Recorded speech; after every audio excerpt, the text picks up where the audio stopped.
I do think playing shitty games with friends does make it a lot more fun. Yeah. Yeah. Like Mortal Kombat 1. Let's go! With friends, and now suddenly it's fun.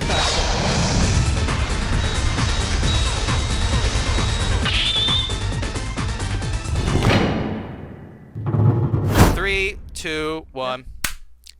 I don't have an intro. Yo, what's up, guys? Welcome to the Combat Kings. We're your hosts, SonicHaXD, True Underdog, and the Force Snake, who is not showing up on our feed. What is going on, guys? I don't understand. Huh? That's your cue. I'll scroll. Just a second. No, I need to click it again. Why is it 2 clicks for turn the camera? Ah no, I clicked wrong. Help. What? We can't see anything, so it's still very Help. Oh, okay. He's not there. He's invisible. Whoa! Nice. Oh my gosh. That's cool. Oh my gosh, the flashlight. White woman jump scare. He did a nice roll.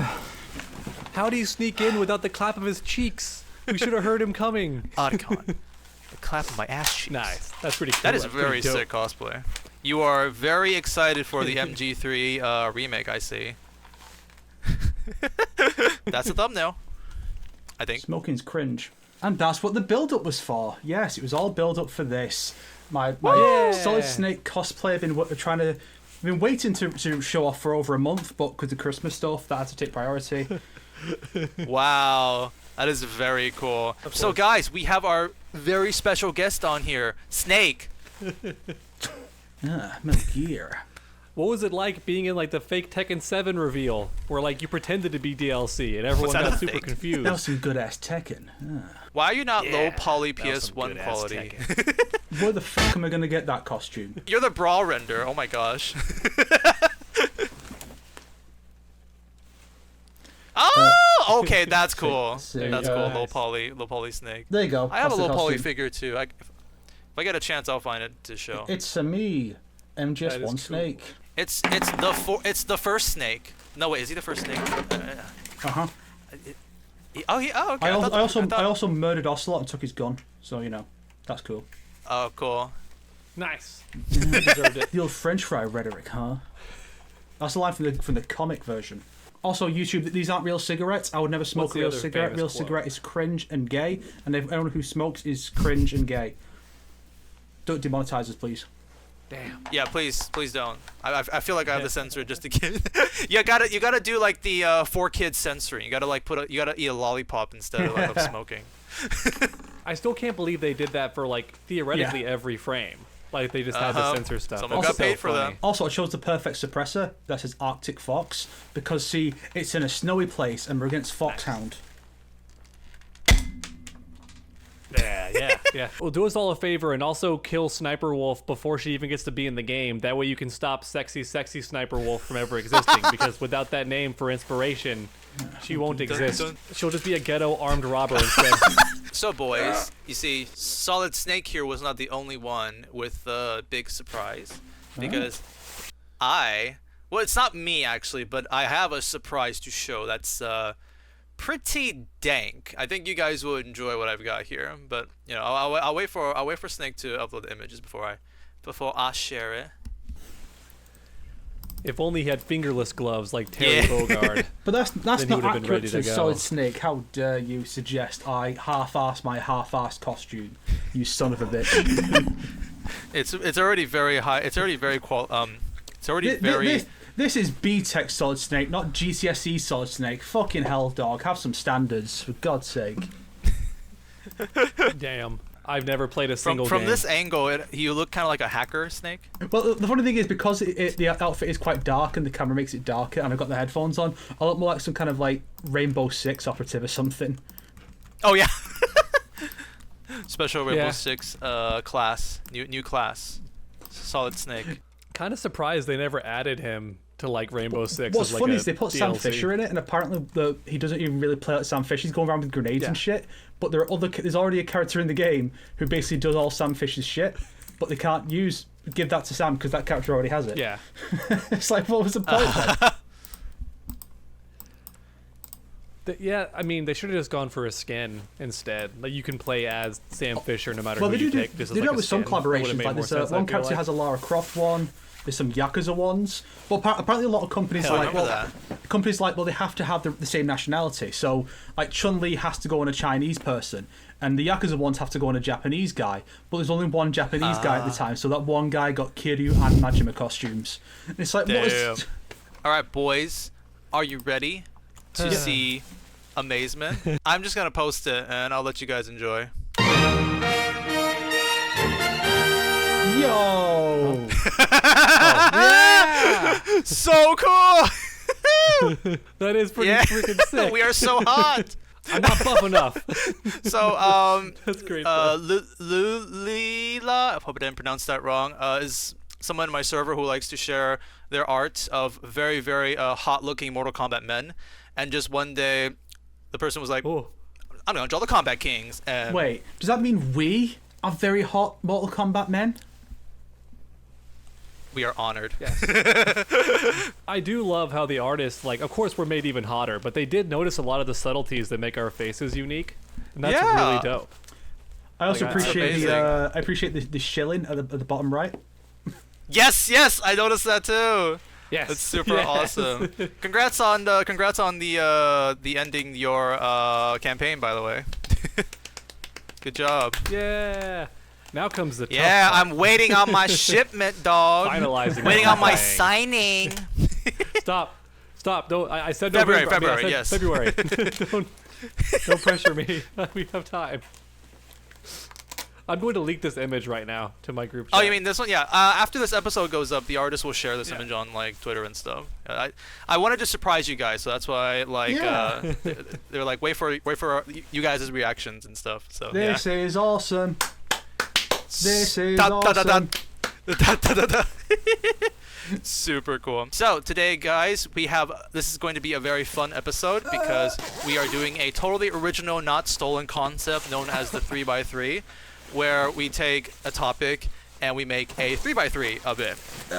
And today's topic we're going to be doing is what are our favorite things in 2023? What things we Literally original. What things we played, watched, read, what have you in 2023? It didn't have to be from Yeah. 2023. It's just this is our year in 2023 basically. Exactly. Yes, Although, yes. I do think before that we should quickly discuss our personal years for 2023, like what happened with our channels and whatnot. Just kind of reflect Wait, on I the actually year. forgot to. Yeah, and I also forgot to do my small update. Let me just quickly do my teeny tiny You updates. dingo! It'll be really quick. I just wanted to like notify everybody that the Mortal Kombat 1 Sucks video episode 1 is basically done, and it will be up by Nice. the end of January. About time, you slacker. I'm only like I have like one little thing I need to do, and I plan to do it while I'm editing the podcast tomorrow. So I'll be like editing the podcast, and I'll also just doing the 3D animation and stuff, so I can while I'm doing it and listening to this podcast right now. Future Sonic, haha, you suck. No. Future Sonic, don't listen to that guy. He's an idiot. He doesn't always talk about you are a hero. You're doing God's work right as right now, not as I speak, but as you listen to me speak. You're doing God's work. Normally when I make a sucks video, like I kind of like plan out how long it will take for me to do it. So like I give myself a week to make about like 20 minutes of progress in my sucks video. And so like my Mortal Kombat 9 sucks video took like 3 weeks of like first draft editing, and then like all this added like editing stuff, poker skits or whatnot, and then like another 5th week because I'm still too slow with that. But like this video that's 20 minutes has taken me like almost 10 days. I am scared how long, Wow. why this video is taking me so long to edit through. It's good for you guys, but it's just not good for me because like I feel like you guys are gonna like enjoy a lot of the like editing stuff that I've done in this video. But like, yeah. So I oh, always thank you very do. much. There's a lot of things that I go through in this video, and I hope you guys maybe even learn a thing or two from like what I showcase. You know, maybe with some new things that you did not expect and whatnot, and just get really entertained because I have so much damn editing. And special thanks to Ermacker, I think that's what the guy is called, for the hook mod.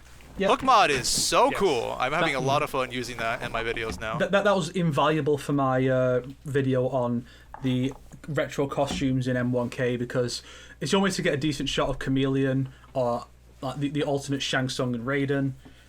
Oh, that's how you did Shang. Yeah. Okay. Because the M1K, you can freeze the world. And so like sometimes I go into story mode and I freeze the world to get like Hatless Kung Lao and stuff like that. You actually can switch the skins, like use the story mode skins, like. So that's what I thought that you did actually for like Shang and stuff. Because I wish I could, but it's not been able to work, because when I tried it with to have Chameleon as my support character, I couldn't actually summon her, and her model was broken. So I don't know what's going on there. It could be because I have to put it on low settings because my computer can't run the game on the higher settings. Oh, you did successfully get that reptile work though. The reptile as the the cameo fighter. Yeah, I use it for like free cam. So fun, you get to see the entire stage. Yeah. Switching the skins, and which I use for like story mode skins. So in the video, you'll see me switch to Chapter 1 Raiden and Kung Lao, who unfortunately will still have the hat because I can't get rid of that. And ironically, one very funny thing, the main reason I got the hook mod is so that I can have the no HUD mode. But what's very funny, the no HUD mode is now in the game. Literally, the moment I got it, I'm like, oh shit, it's that. But this no HUD is so impressive that you can no HUD like anywhere in the game. So like even on the main menu, on the select screen, like anywhere basically. Whereas the no HUD that's currently in the game, I think is only in practice mode. So it is a way more powerful no HUD. But thanks a lot, NRS, for finally adding no HUD. 4 months late, but thanks anyways. But yeah, I guess that's getting to the fun topic, the 3x3. Anything else you guys want to mention before we get into this 3x3? Just saying that we could quickly discuss our personal years, like for 2023, because remember that's the year I hit 100k subs. Congratulations! I got my first sponsorship that year as well, and the second one. Oh yeah, I remember that Surfshark. We've had I think that's it. Notable stuff for me, other than just getting older and becoming feeble. But you know, I'm old. We are all getting older.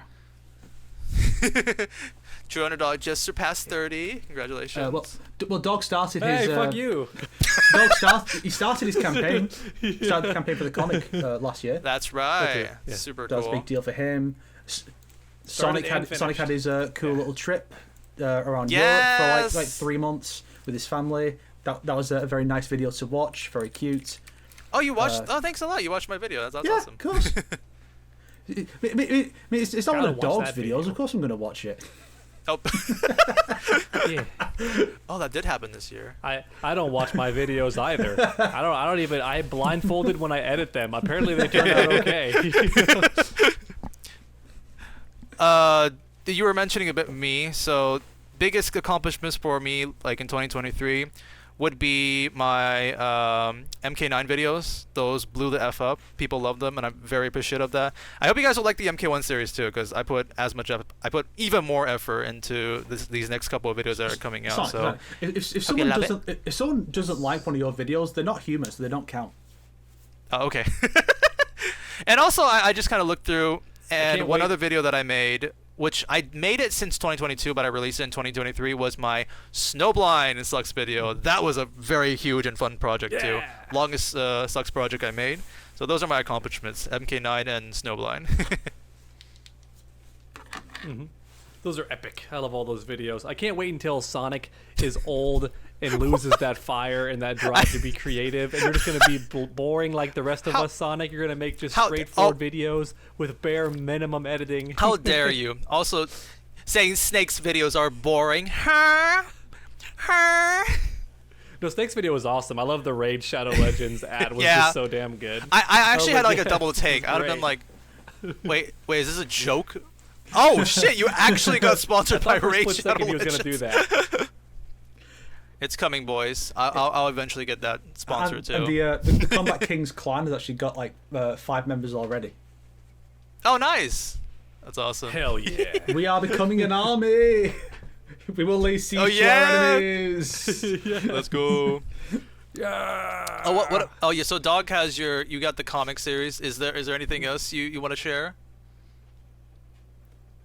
Well, I thought that's what the 3x3 was. Oh, well, cool yeah, stuff yeah. that Of we course, did we have over accomplishments that you want to mention. Most of my 3x3s are just like entertainment stuff, but yeah, I guess why don't we just get into the 3x3?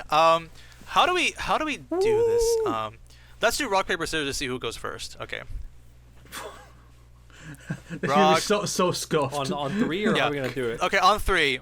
1. On scissors Okay. or on 3? 1, Oh, 2, okay. 3. Ah, 1. Hell yeah. I guess I go Fuck. first then. You two, rock paper scissors for who goes second. Counts us down. 1. 1, 2, Oh, well, let's 3. do it. Yeah. Hey!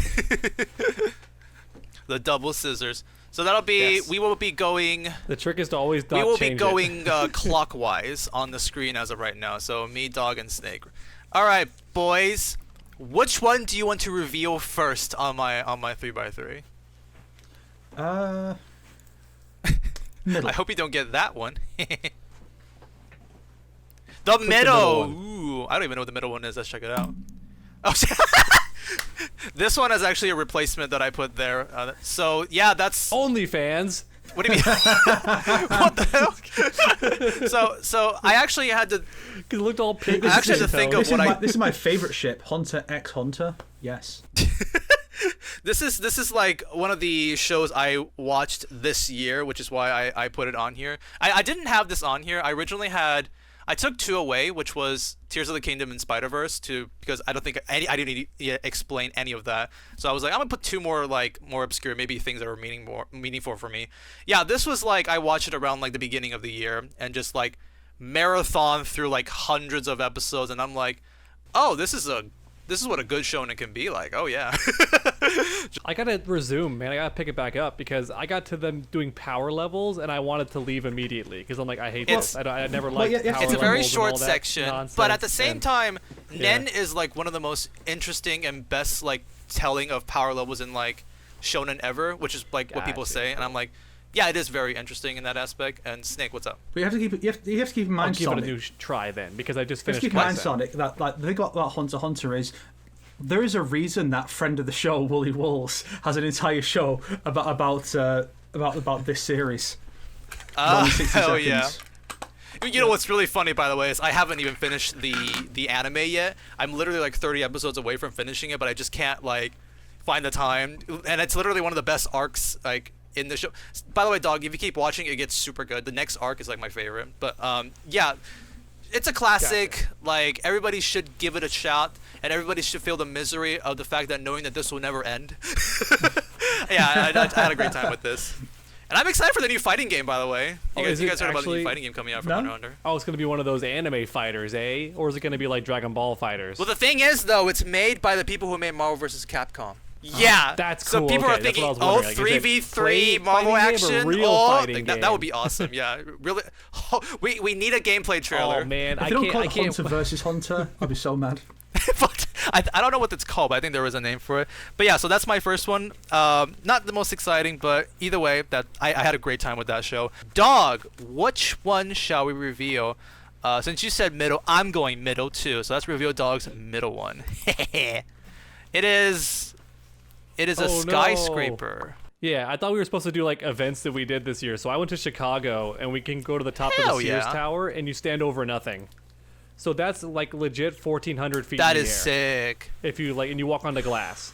I couldn't. Yeah, those are full on skyscrapers that look tiny. Like in the distance, if you look at them, like those are. Ch- you Ch- could Chicago- Yeah, you Chicago- can click on it. I can see Chicago's it. the home Like, of yeah. NetherRealm Studios, right? Oh no. Yeah, that too. Fucking. Oh no. We were there for Combo Breaker. Oh, cool, Because cool, we cool. thought there'd be a big reveal at Combo Breaker. Yeah, that's what we thought, and there wasn't. But we still got to enjoy the heck out of Chicago too, which has some of the craziest architecture you'll see. It's so great. Like everyone talks about New York, I was more impressed by Chicago personally. It looks very cool. Yeah, actually, I just remembered like last 2023, you did do a lot of traveling. A lot of times it was like in between I where did. it's like, Are we ready to shoot an episode? I'm in like Vegas and stuff like that. I'm at the center of the Earth's core. We'll have to delay the recording for a day. I'm on the surface of the sun. And yet somehow you have Wait better a week. reception. You have better reception I'll be than back. you do around my end. Fuck you now.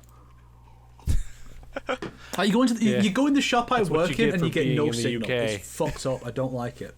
What the hell? Oh wow, that really sucks. Scary times when I was in London for a short bit too. I guess it's Snake's turn. Dog, do you want to do the trifecta and just everybody do the middle first? No. No, For we're Snake, not. we do top left. All right, top left it is. Snake, what is your top left? Ah, of course. Yes. Resident Evil 4 Remake. Very. I love that movie. Don't you fucking dare. So, yeah, The so graphics are so good. So Resi 4 is a. The thing about this is that I'm not as enamored with the original Resi 4 as a lot of other people are. Other people are like, yo, best game ever. It's like, no, it's just not. Like factually, no, because I said It's really so. good, but yeah, not the best. But the remake is better in most ways. Some people go. I know people got mad about the stuff that got cut, but I think it flows a little better now. Compared to the original, and most of the stuff that got cut is in separate ways, which is good because Exactly. the original separate ways was kind of naff. And when people got mad about having to pay like $10 or whatever for separate ways, it's like, the price of a fucking NetherRealm M1K costume. What's the better gosh, deal? yeah. You put it that way, it is so worth it. Yeah, Yeah. Separate ways is actually really good now. And I've also been playing the VR version. I also played the VR version of the original game nice. as well. So it's interesting seeing the two, comparing the two, because the VR version of the original 4, it goes a lot more in picking stuff up with the VR, like you have to pick it up. Whereas in the remake, you just go up to it and just press a button like you would normally. And then there's certain things that just work better in one than the other. Like in the remake, you can throw your knife. You can throw a knife at enemies, but in the original, you just throw the knife, then it just whizzes back to you, and there's no actual damage that can be done with it. But I'm really liking the VR stuff for the Resident Evil games, and I'm really interested to see what they could do, this team who've been porting VR into Village and 4, what they could do as a full-on dedicated VR Resident Evil game, so it's not built on top of another game structure. Because there's some stuff where it's like, okay, so when you go in for the melee attacks as Leon, you can choose to have it be in first person, and no, don't do that. Oh, Pick- so in pick VR the- you can choose to do. Okay, Pick the third person option. That's the one you go for every time. But it's really neat. Sounds so weird in VR. Also, some of the weapons function a little differently too. Like there's one where the Red 9, like once you've loaded the ammo into it, in the original version, you just press the trigger button to like prep the gun. But in the remake version, you have to pull the ammo thing out and then it's ready. So there's just small differences here and there, and it's just interesting to compare the two side by side. But yeah, I definitely recommend Resi 4 remake. If you have an opportunity to play it with PSVR 2, definitely go for it. It's been very fun so far. I've actually just recently cleared the castle in that mode, so it's pretty neat, and it's one of those where you play differently compared to normal Resi 4, because because it's one thing to have a gun, you want the fastest reload options when you play normally, but in a game where you're controlling the character, it's like I want to have the one that's the most in depth or the most interesting. So I don't go for the Stingray sniper rifle. I stick with the bolt action in VR because all the extra stuff, it makes you feel cool when you're pulling it off. It's why it's all these cringe guns. It makes you feel like a badass. Play how you want, exactly. Yeah. Mm-hmm. So yeah, definitely check Resi 4 Remake. I don't need to tell people to check Resi 4 Remake. Most people probably already have, statistically, because it's Resi 4 Remake. Yeah. I'm hoping that the next. I still need to. I hope the next remake is not 5. I hope they either do. I want 3.5. What was it? We need Vendetta? Code Veronica. Code Veronica. Yeah, that's sorry, not Vendetta. They need to do I want to see that too. They need to do Code Veronica and 0, and maybe even a remake of 1. But one that's a bit more, Again? a bit more freedom. Yeah, but you can have a bit more I see what you freedom mean. compared to I the see what you original. mean. Yeah. Because the original is like the perfect faithful remake, I would say. Yeah. which does come with some problems. Like you still, even that remake, you can't get the canonical ending where everyone survives. That's not an option. Oh, but a new remake, interesting. you could do that. So we had the Faithful remake. Now we have like a reimagining. True.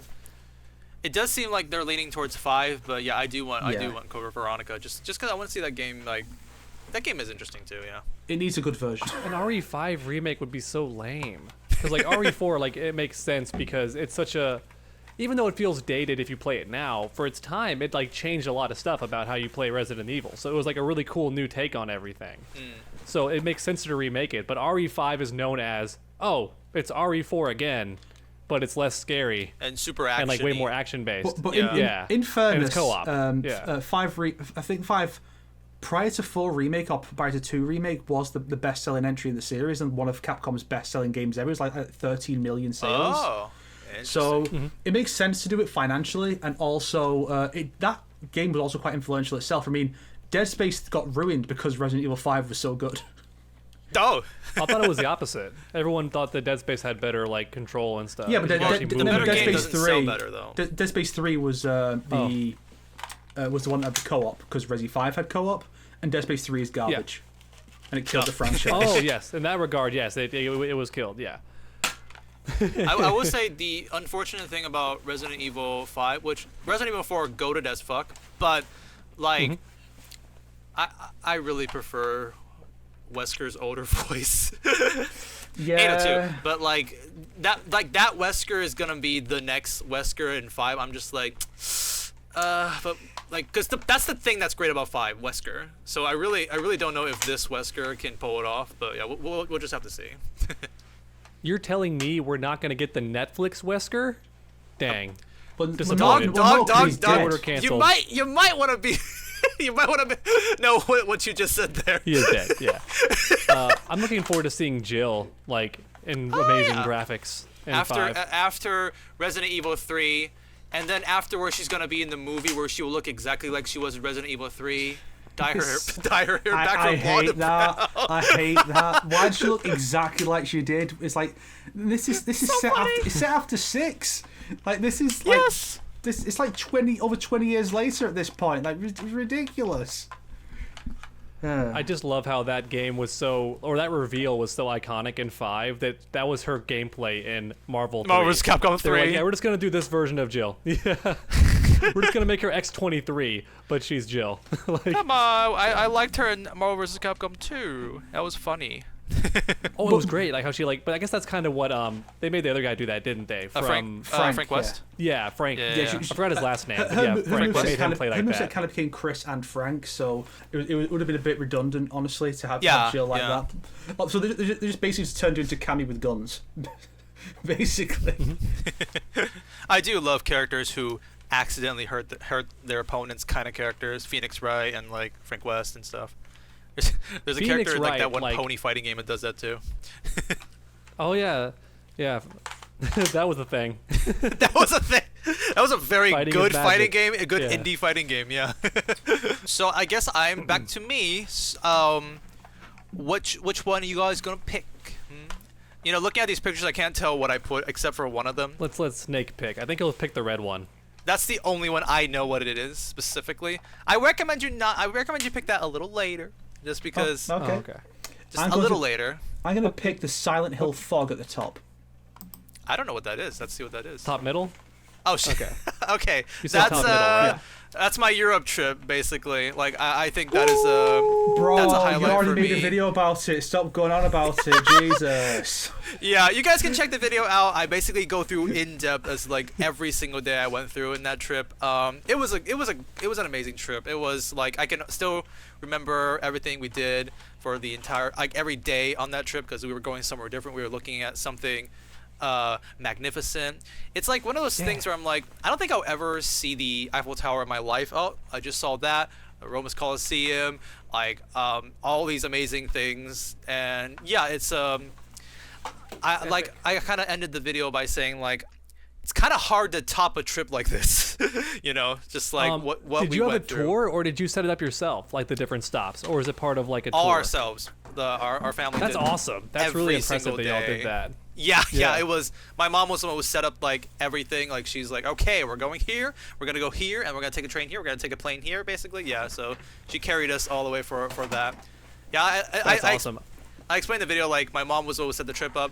My cousin like can speak French, so she translated a lot for us when we were in Europe and a little bit of Italian. And my aunt was the one with the beautiful pictures, and I was just there. I'm gonna make a video of this, so yeah. Progress. Recoup some of the losses. Yeah. Yeah. And Super now it's fun. a tax write-off. You can technically write it off on your taxes now. The whole trip is like a big tax write-off. Yeah, you Hell get yeah. deductions. Yeah, all my details yeah. are in the video if you guys want to watch it. I had a lot of fun making that video too, and yes, my Europe trip is one of my highlights in 2023. For a dog now, let's see. I want to pick bottom right, that little darker spot down there. Oh, it's a video. Yeah, I wanted to include at least one thing about YouTube since that's my job. This apparently, according to YouTube, is my most popular video from 2023. So, boom, there it is. I think I looked at your channel and I saw I looked at your shorts. Isn't this also this short has like 1 million views or something?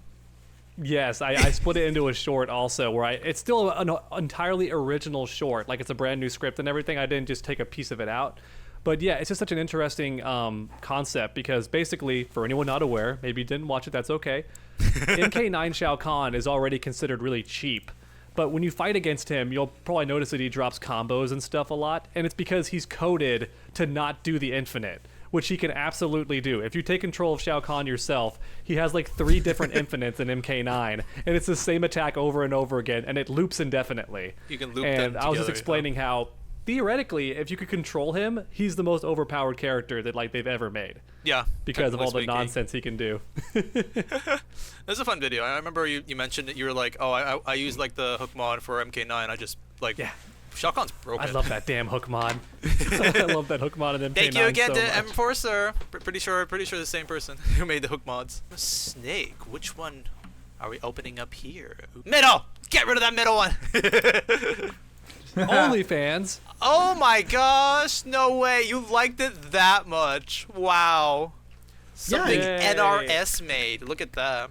It's It actually literally I'm is. so glad that Snake gets to have a game he gets to like that's Mortal Kombat. It makes me happy. It's crazy. It's kind of what's really funny is that because of the Raid sponsorship and I started playing that to check it out and whatnot, I realized, Yeah. oh yeah, this is clearly like the main inspiration for Onslaught. Like clearly this is where they got the Oh, yeah. most of the ideas from. A lot of mobile games follow that route, basically. Yeah. So they just put out Kenshi recently, M1K Kenshi, and I've not mentioned this to you guys at all because it's really funny. Okay. The game has 6 classes.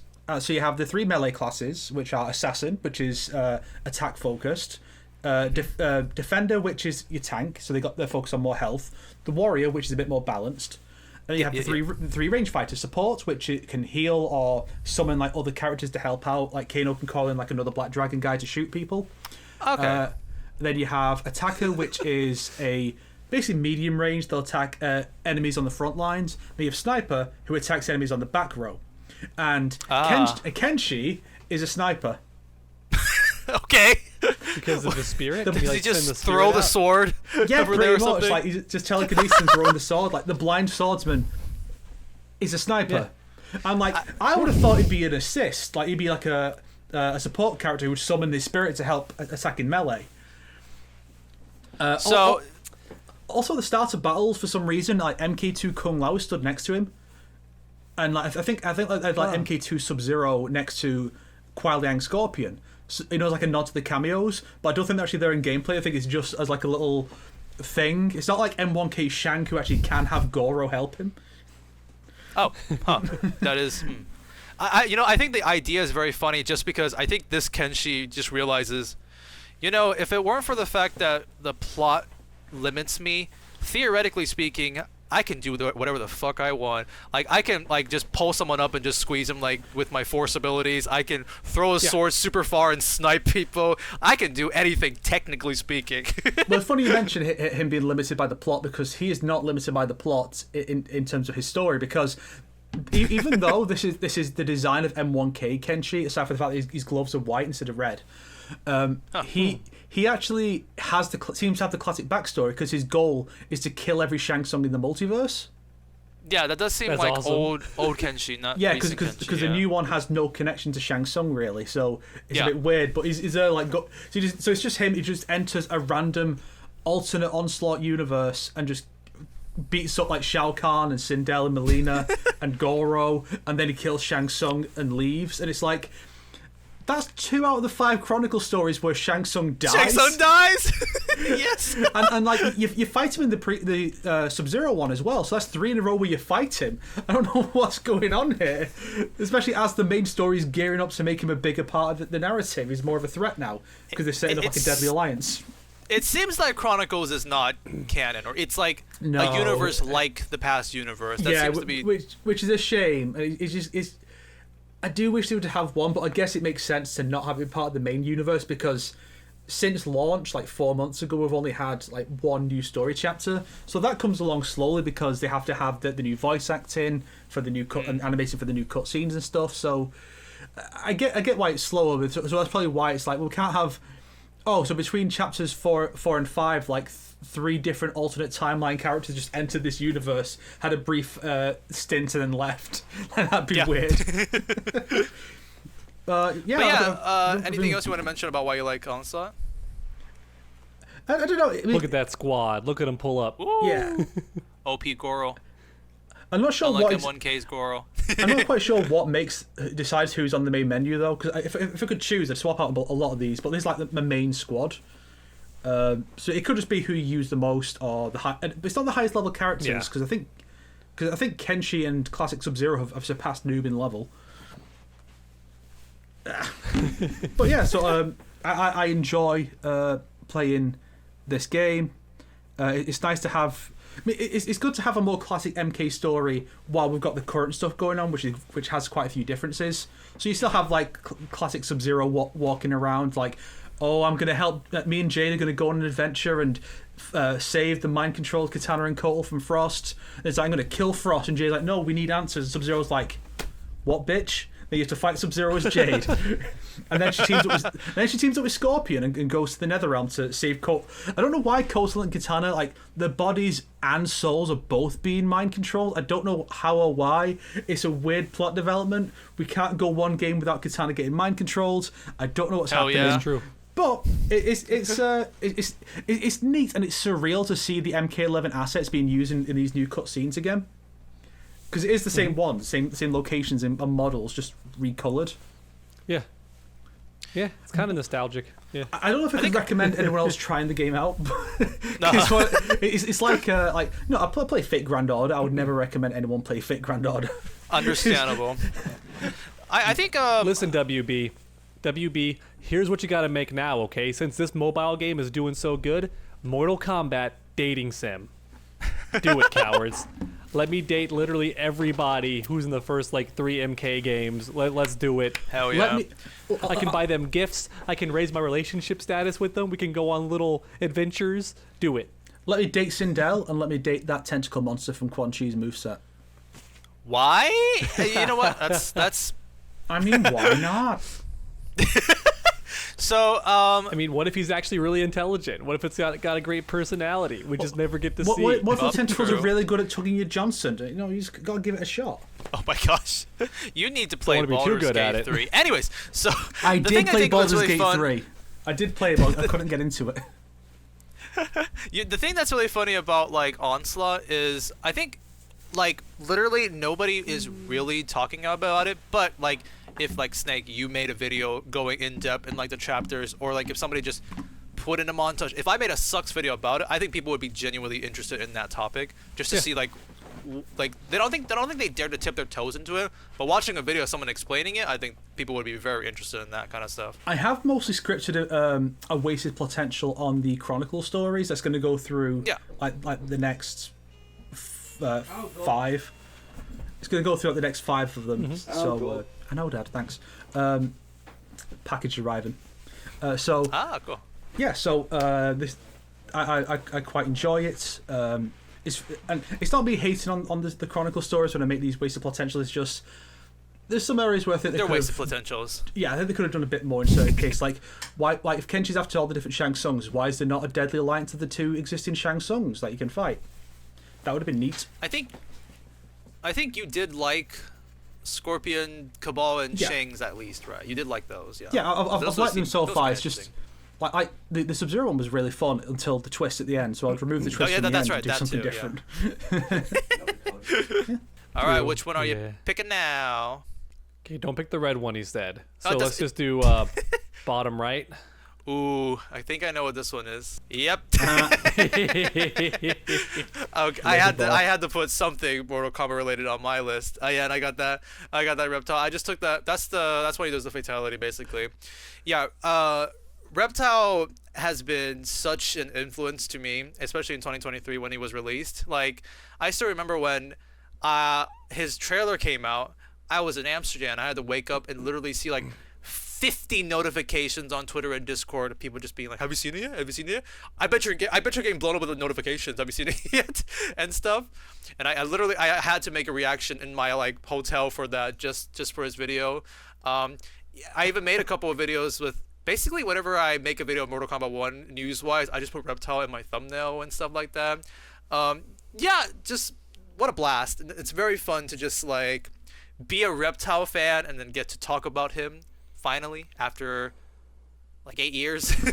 Well, you're not He's constantly talking about him losing and dying and dying and losing and dying and losing and dying. Exactly, yeah. Well, and I do like this version joking. of Reptile too, which I will get more into until when you see my very, very highly detailed 1 hour analysis of him when we get to that in my videos. Oh man, it would have been so funny if you just did the opposite, because everyone expects you to go deep dive into Reptile's part. So it'd be so funny if like everything's detailed, then you get to Reptile's chapter and you go, "It was good. Next chapter," and you just skip it completely, and everyone's like, "What?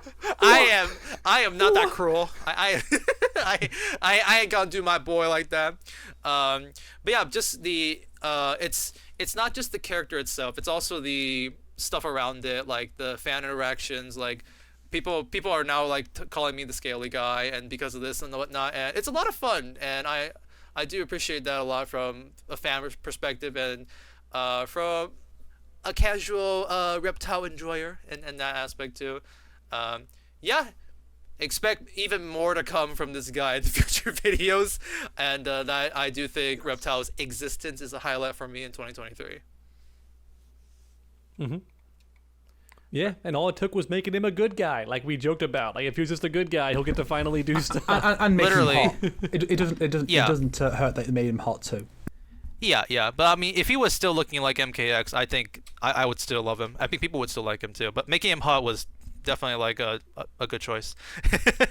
It's because we were talking about the crocodile lady from. From Moonlight Dogs, before. like And sequel.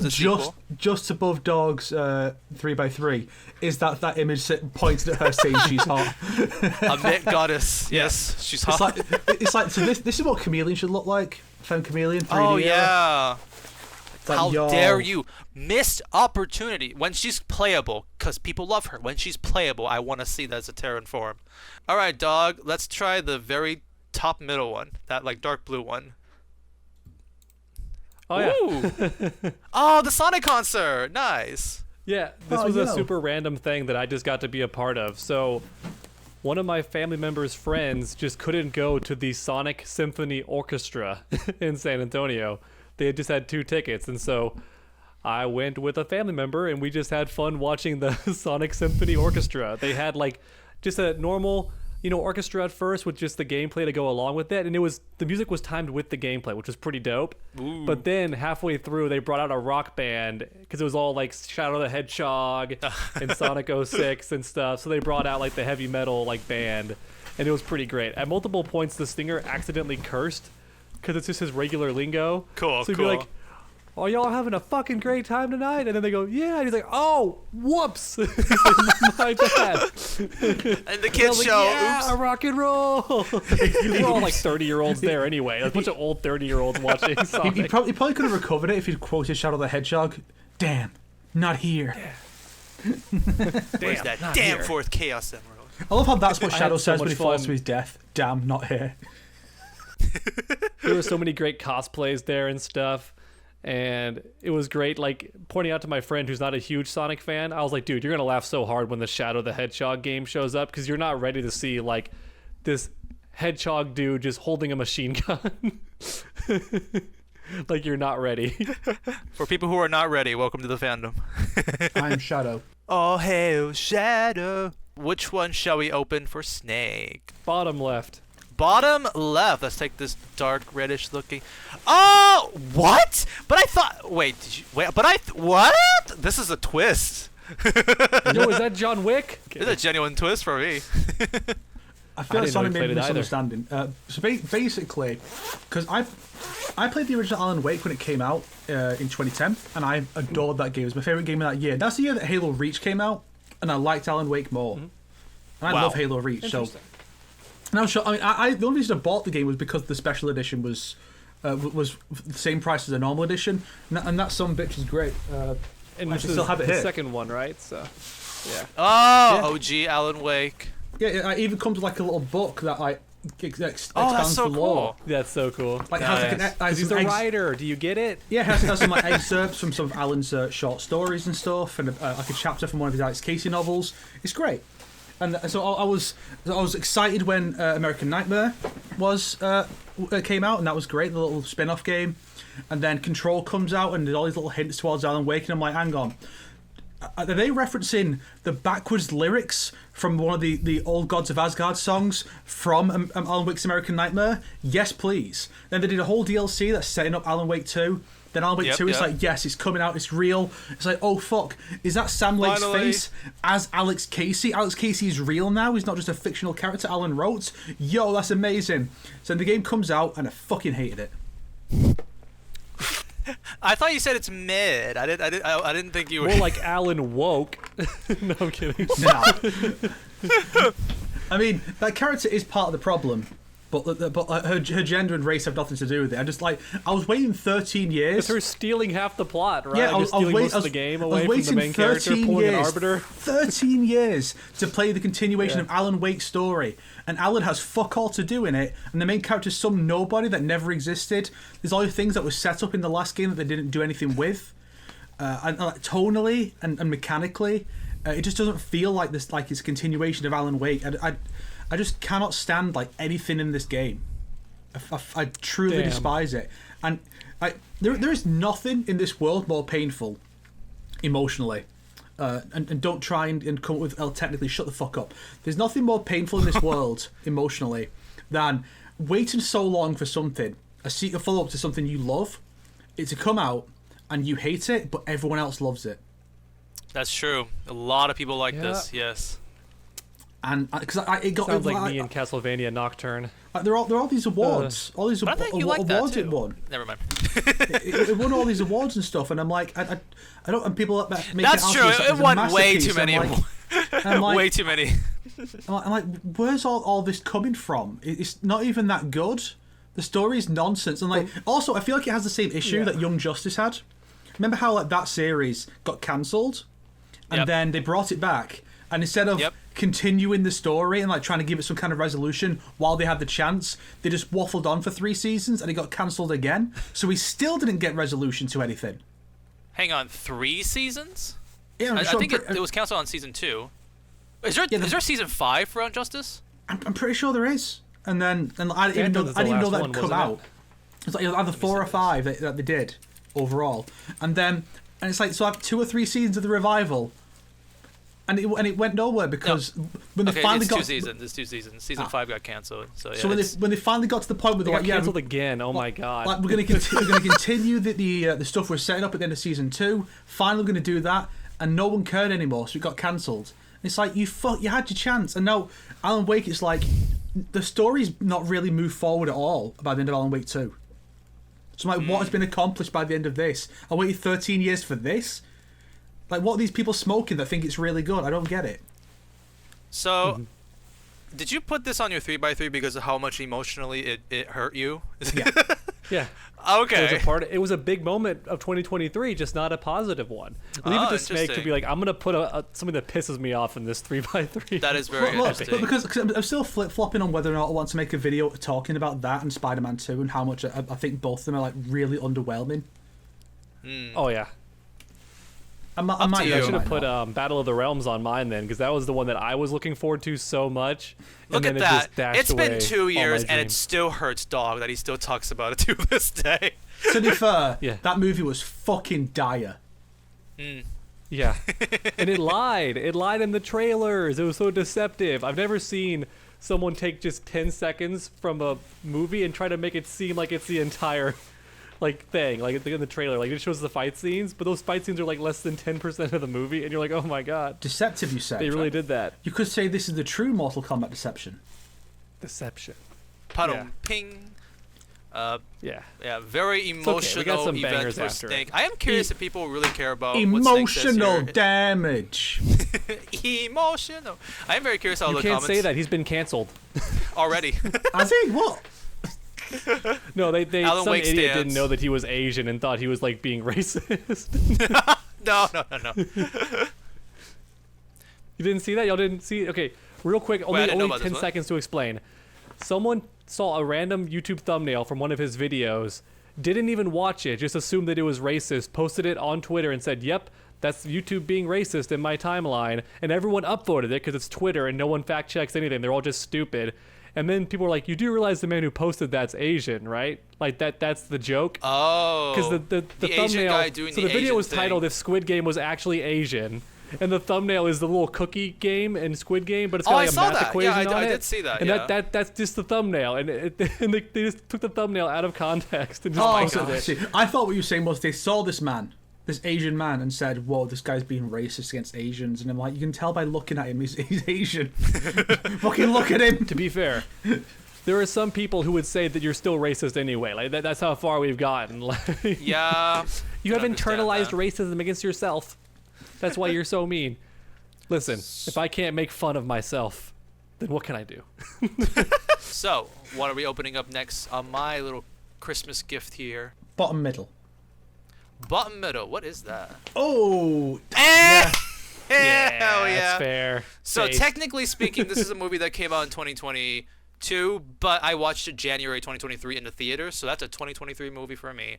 I was Yeah. really trying to think of like what movies were like really great this year. And there were a couple of great ones, but this is one of those where I'm like, wow. In the genre of animations that's been happening recently, this is like I can't believe we can go something this good again. Yeah, I mentioned this already earlier on in a couple episodes, like back like a year ago too. I was just kind of like gushing about this already, but still think this is like a great movie. Snake finally watched it recently too. He enjoys it a lot. best Yeah, just- Shrek movie since Shrek 2. Maybe even better. Hell yeah. It's like One of the best animated films ever, too, in my honest opinion, for what Yeah, it is. it- To take just that limited concept, like, it's so good. oh, a the lot- animation a- looks so good. It's like, yo, that Spider-Verse movie was dope. Let's just do that. And then they do it better than the actual Spider-Verse sequel. Yo. I do think this is better than Spider-Verse sequel. Well, I meant the story, too, like how like you're set in Yeah. the Shrek universe, so you would think you're limited in what you can do. Like, it's got to be just mostly comedy, but they made it action, comedy, drama, all these things you would normally think can't, like, fit into a Shrek movie that well, and like they shoved it all in there. Yeah, And like it they was done made super fairy well. tales cool. You know, one of the villains just literally pulls out like different fairy tale items to like fight the heroes, and just like the setting is so fun too. Like that place where they're trying to like get their wish. It's like it changes based off of who grabs the map and stuff. It's just Yeah. it's a great fun, and characters are great, and like villains are great too. It's just like a whole package of just like awesome. Yeah. Like this, I can still think of this movie as like one of the best animated movies of like recently and stuff. And yeah, I enjoyed it thoroughly. It's a great time. Would recommend it to you even if you haven't seen the Shrek series too, just because it's great standalone too. Also, you don't need to watch the previous Puss in Boots movie. It wasn't very good. Do not. Like Exactly, do not. as far as I'm concerned, the Shrek trilogy is Shrek 2, this. but then it does end being like, I'm gonna go home and see some old friends. Oh, Shrek 4's happening. I guess so. We already have a Shrek 4. Will But Shrek I will 5. say, the movie was very good, but there was one issue I had with it, which was Goldilocks and the Three Bears. The Three Bears are already in the Shrek canon. The Mama Bear was killed in the first I film. remember that. It's true. So, you know, It's true. this movie is literally unwatchable at 0 out of 10. You see, technically speaking, they could play something very fun because, like, I remember in promotional like materials they were saying that Death was the big bad wolf, like, and it's like I was thinking, but we already have a big bad wolf. Is this the Red Riding Hood big bad wolf or something like that? No, that was clickbait. So that was already Red Riding Hood Big Bad Wolf anyway, even in the original Shreks. That's why he's dressed like grandma. So it was both the Three Little Pigs and Red Riding Hood wolf because he's the same wolf. Yeah. So they both were there basically. Yeah. So who knows? Maybe they might. It's not the Wolf Among Us. It's not that guy. But yeah. But yeah, unbelievable. Can't believe they did the bear problem. I don't know. Well, now it's my headcanon that her sister was babysitting that day or something, so they killed the aunt. Because all she has is a bow tie on her hair. Doesn't have to be Mama Bear. Like, you know. Could be Auntie Bear. Yeah. Yeah. Enough said. People love this movie too, so I don't think I need to explain myself too much. Yeah, it's a great time. Watch the movie. It's a good movie. Watch the movie. One of my friends still hasn't. I keep telling him to. How dare that friend of mine? Tie that friend up and force him to watch it. Okay, if he's your friend, if afterwards he'll say, you know what, the way you went about it was a bit weird, but I forgive you because that movie was fucking dope. And you'd be like, see? You justified my criminal banger. actions. Okay, now it's Dog's turn. Pick the bottom middle one. And he gets an L. Yo, Tekken event. Oh, it is an L. You got an L. No, you gave me an L. Yeah, this Tekken event was incredible. It's the best content creator event, whatever you want to call it, creator event I've ever been to. Awesome. It was so sick. It was like a 3-part thing. You met up there at lunchtime. They had lunch catered. You had to talk to everybody for like an hour. You got a presentation of stuff to come. You had to play for like 3 hours straight, which is crazy. Just 3 hours of nonstop Tekken gaming. And then in between, there's an ending session, like a party afterwards. But in between, they're like, you can go home to your hotel, or we're going to go bowling because Tekken bowling. And I was like, yeah, let's do it. And so everyone else didn't stay. It was just me and the staff, but that was awesome because I just got to hang out with the staff that was doing the event, and they were super nice. And again, food was catered, alcohol was paid for. And then at the end, there was an after party that lasted until midnight, which was crazy too. Damn. And I talked to the cosplayers. I talked to Harada for a brief moment, which was fun too, because he was just really chill and like clearly a bit buzzed, so super easy to approach. And yeah, just like it was great. Got way too drunk, but it's okay. And then there was a crazy thing we did afterwards that I can't share with you. But let's just say some of the Tekken players, like those Tekken YouTubers, like to party. And I can't talk about it, but it was okay. epic. Shill underdog, shill underdog, shill. Yeah, but I shill for everybody, so it cancels out my shillness because I have zero preferences. Yeah, it's like if you're racist against everyone, it's fine. You're you literally not outshilled the racist then, shill? because you have you're not bigoted, you just hate everybody. Yeah. Bigoted means you treat people differently. Like you have, some good, some bad. If you just treat everyone bad, you're just mean. There you go. Am I the asshole for being the asshole, or am I the asshole for being the asshole? Anyways, Yes. Listen, you're not a bad person for accepting free trips to places and doing cool stuff and covering games you like. That's just called my career. Someone tried And it's epic. Someone tried to use that kind of logic against me in the newest video, saying that you criticizing NetherRealm's monetization stuff and you're shilling Raid Shadow Legends, and I'm like, Raid Shadow Legends doesn't charge you fucking $10 for a costume, And It's also free. they don't. Yeah, I don't know anything about the game. it's not a $70 game that charges you fucking $10 for costumes, and it's like, fuck you, dude, little bitch. All right, so Listen, are we there will going? always be those trying to tear you down because they're secretly like they want that. They want that situation. So they'll find a way to make you a villain for having what they covet. It's just a sad reality of things. how do we Yeah. make snakes interesting? We can make a upside down Y if we take the right. It's great because you two both have L's. I can't do that because I've already gone a different Oh direction. shit! I didn't even know I had an L. Yeah, had the we L were so first. sneaky with it. We gave Sonic Damn it! the Sonic had the L L first. first. Ah, You bitch. played 5D chess on me. Dang it. Played We you like a literally damn can't fiddle. we literally cannot give Snake an L anymore. L take. No, we could do a Rubik's Cube with all the corners in the middle first, I guess. Or... You could. I guess let's go the top right then. Top right. Okay. Ah, I still have to finish that's it. It's such a right. good fucking game. Yes. Dead Too many Space. good Remake, games right? this year, so that's why I couldn't get nominated Yeah, for best like game of the year. Horror is back, baby. Horror is back, Yeah. just in a remake form. Nothing creative and new, but we're just taking what worked and doing it again. Yeah, horror. mean, is Well, back. technically speaking, Lethal Company is a banger horror game too. Yeah, I've been playing that a bit That's a recently. party I've silly not played game. We gotta enough. play that. I really want to play with the goods too. I've not played Yeah, enough of it to play it. actually put that on here, but I had some fun with it. I will say, Nice. I had my first play session with some friends. I had my first death in the game, where a monster was coming at us. They jumped onto a railing because I think it's just like muscle memory because it used to be you could stand on a railing and the monsters couldn't get you or something. But Depends they on the jumped- monster, but yeah. Yeah, they jumped on the railing. I tried that. Let's move on. Let's move on. Dead Space. I like the first two. I would rank the originals as 2, 1, 3. Oh, you like 2 more than 1. That's an interesting take because mostly it's 1, 2, 3. That's what I see. He probably enjoys the actual character interaction of 2 and how there's actually like lore build That up is to. one of the big improvements that they brought to the remake. The fact that Isaac is now he actually talks and now it's more. I do. It's a lot less of it is Isaac go do this, Isaac go do that. It's Isaac going, well, if I go and do this, then this will help us out. And so it's Isaac actively pushing himself into the fray instead of just being some hapless goon who gets told what to do.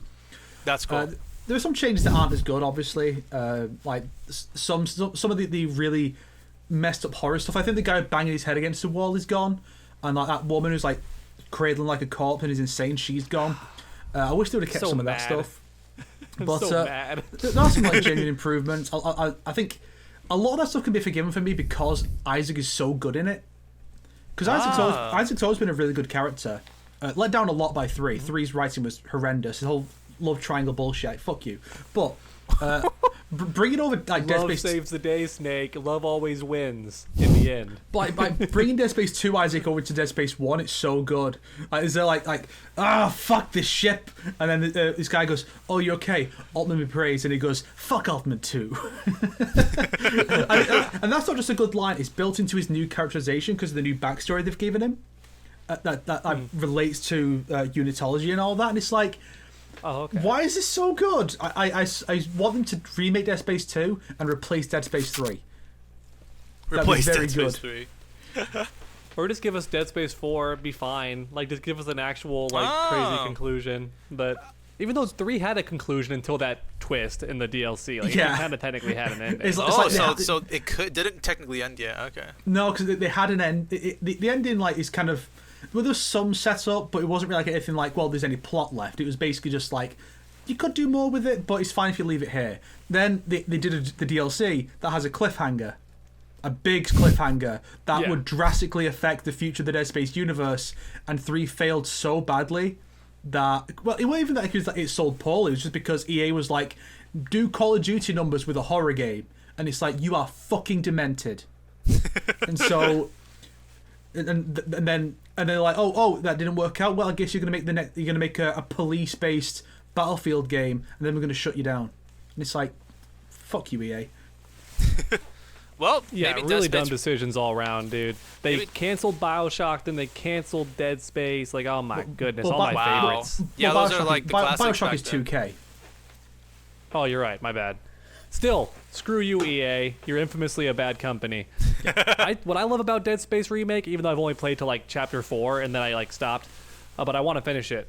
What You I got liked hacked, a so you lot had to is stop. they somehow managed to take, because they know the old school fans have not just played Dead Space, but they've played it like probably 4 times over, right? So they still found a way to make it scary by adding those segments in the early levels where it's like, okay, you've played this level a lot, but now you're forced to go without light or oxygen. Take your pick. Do you know the map well enough to race through it? Or are you going to turn off the lights and deal with the monsters in the dark? You got to Oh, they turn do off that, one of them because wow. you can't have both. That's cool. Yeah, it's really cool. Like they just make you choose. Like there's a power route pretty much, and when you pull the power, you can only have power to one route. So it's like, do you want to keep the oxygen on or do you want to keep the lights on? That's and you gotta really pick. cool. And it's like, you played before, but have you played it in pitch black darkness? And it's like, oh shit, this is crazy. Such a good way to like keep the level the same, but just add that twist to it. It's so good. Yeah, I kind of want to check this out sometime too. I have other friends who really like Dead Space too. Stuff like that is the kind of stuff that the Resident Evil remakes do really well. 3 not so much, but like with 1, 2, and 4, they love having their base where it's like, here's the section you all know and love. We're gonna twist it, and then you're like, oh, and then you come in, and you go, oh, they're doing it differently, and then they'll do that thing somewhere else, so they'll get you again with the same thing, and it's like, oh, you got me. Yeah. Oh, you little sneakies. And one other thing to say about Dead Space is that also, because I got this friend that I've got into Resident Evil by playing, we played through 6 and 5 together, and so she's been playing, like, she recently started playing 4 Remake, and we also played through Dead Space 3 together, and so it's like, yeah, start with the worst one, but that does mean it only gets better from here, and she's been enjoying Dead Space. I think she played 1, the original, and 2 recently, and she's also going to play the remake. And it's like, yeah. So when you start at rock bottom, it's only up from there. True. So that was all in 2023. So that's been really fun as well. Because like, honestly, nice. Having a friend to play Dead Space 3 is the only way to make that game any good. And even then, holy shit, it's not any good. Yeah, I do think having playing shitty games with friends does make it a lot more fun. Yeah. Like Mortal Kombat 1. Let's go! Just play with friends, and now suddenly it's fun. Lamau. Which one are you going to unveil next from me? Let's skip Sonic. Let's play again. Yeah. I believe. L take. Let Sonic maintain the L for one more turn. What the frick? No, he's got to hold the L. Okay. It literally has to hold it for a whole turn. Okay, let's go with the red one, just because Sonic wants us to wait. So All let's right. go with the red to maintain the L. Third one's got to be a pretty funny one, I think. But I think it's unexpected of me. This is what Sonic didn't want you to see. I did not want you to see that I watched Birdman this year, basically. So. And it's that good, huh? Nice. Yeah. Have you guys seen Birdman before? Because it's kind of like not a new movie, but it's been out a while. Yeah, 2014 basically. I just finally recently like watched it because I just heard people say it's good, and I'm like, okay, I guess I'll give it a shot. I watched it on my way to the airport to go to Italy, and I was like, oh shit, this is like amazing. This is like actually really good. Like cinematography, the story, like how everything is like done. It's just like it is an amazing like movie. I watched this movie because I watched like The Flash before this, and I was like, I gotta watch something good that Michael Keaton was in. A palate cleanser. I feel very bad. From direct to prestige. Yeah, literally. It's like, oh my gosh, just thank you. Like this guy actually can really act here. He wasn't even bad in The Flash. He was just there to get a paycheck. Like, thank you, basically. I mean, like, good for him in a way, but like watching him in here, I'm like, I feel kind of bad for the messaging because it's like, the message of this film is like how like it's a commentary on superhero genre movies and stuff, and how like sometimes the character is bigger than the actors and stuff like that. You don't call like Johnny Depp, you call him like Jack Sparrow, the Jack Sparrow actor, yeah, Jack Sparrow and stuff like that. So it's like there's that whole commentary, and so it's like after this movie you see him play like the Vulture and then goes back to playing Batman again. It's kind of like a little I don't know how I feel about the messaging and stuff with that, or maybe it does make the messaging better in a way. Yeah, super great movie. Would recommend it to anybody who's into adrenaline rushing inducing. Literally, it's not a superhero movie, and it's a great time, really. So I had no idea that's what it even was. Then I needed to watch it. I thought you it didn't was know like it was a not a documentary superhero style movie? thing. Yeah, it's a. I thought it was yeah. I thought it was more about following his career, but taking it like in a fictional, Kind so of. I was completely wrong about what it's about. Yeah, because basically it's like the character he's playing is doing like a play, but like that he was a very successful superhero movie actor before this play, but now he's just trying to like move on with his career and do new things and stuff. And you have a lot of other characters and their struggles, and it's funny because I think like they got Emma Stone, who literally was filming Spider-Man, and then I forgot the guy's name, but he's also a very famous actor. He was in Fight Club. He was recently in Glass Onion. That guy, he's also here too, which they're also well known for playing a superhero like characters too. So it's like also plays on that commentary. It's a fun meta movie, and it's also it's all what do they call this like method? One take, but it's not actually one take. But the whole entire film is that kind. It's like that kind of style where it's like they just keep acting, keep going through like 30 minutes nonstop of like just these different actors doing things, and then they don't cut, but basically like sometimes it'll go to the sky and then time will go to like nighttime and see what they happen to like do. So it's kind of like watching a play in that sense too, because like it's like a one take style kind of movie and stuff. Yeah, it's so good. I decided, despite many great movies coming out this year, I watched Birdman this year, and I'm like, I just feel like I got to talk about it. If you haven't seen it, highly recommend it. Especially, this movie does age better the more superhero movies come out, in a way, like that meta commentary and stuff. Especially ones that feature Michael Keaton. Like he really was the perfect actor for this, and time has just proven that more and more true, unfortunately. The what's very funny that I saw like article wise was someone saying like Harrison Ford and Michael Keaton were fighting for who had better sales back in the 90s with Batman and Indiana Jones, and in 2023 they're fighting for who had the worst one. Oh yeah. Oh no. I was like, oh shit. Yeah. It's one of those sad things that had to happen. Like, they had to destroy every property they own to realize that this doesn't work. And I think maybe 5 years from now, we're going to finally see the turnaround. Where they're going to go, see okay, the reset. We tried to change everything and are going it to failed. become the meta. Yeah. If I had put like something that pained me this year, like how Snake, where you put Alan Wake, I put The Flash here. That movie fucking pained me. I watched that movie. I never thought it'd be good because because it's a terrible actor. Like, I hate that guy. Even before the scandal, I hated that guy. Not if we include like hating that actor, 1 out of 10. But without that, because I was watching this movie, that didn't affect me too much. But there was a scene where Ezra Miller was like, after like they saved someone, Flash was like, "You're welcome. You could have said that, haha." So like that, I literally just said like asshole. Oh wait, that was.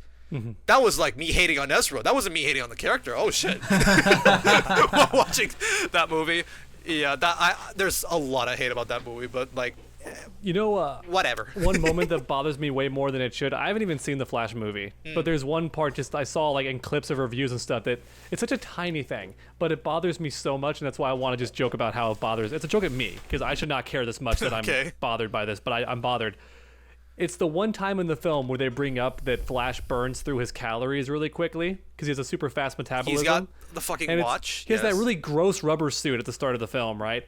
Yeah. And when he goes to look like under his arm, it's like because cross-country runners have their watch on the underside sometimes, so that's the reference, I guess. But it's not even a watch. It's just like really grossly inserted into the rubber suit, that stupid dial that shows like his calories level or whatever. And it looks so gross and horrid, just like stuck in the rubber. It's so stupid. I hate it so much.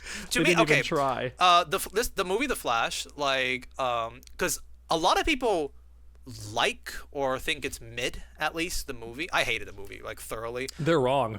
But you haven't even watched it. But it is one of those movies where maybe you watch it once, you'll be like, okay, maybe it's okay. But if you actually try to like decipher and think logically and try to understand motivations and character things they do, you will start to pick apart this movie so horribly. That one little nitpick dog, like you can do that like 10 times like per 5 minutes or something with how many things that can happen on screen. YMS made a video that tries to go through all of them. It was so hilarious. It's like, oh, I get why you really hate this movie now. Yeah. I mean, done, it does nothing right. It doesn't even do the ending right. Sorry. Yeah. What ending? What? Well, even the ending of Flash doesn't make sense. It completely doesn't work. So you mean like the time traveling part or the part ending? Well, so he finally finds a way to like exonerate his dad supposedly, right? And with by just changing where the cans are put or something.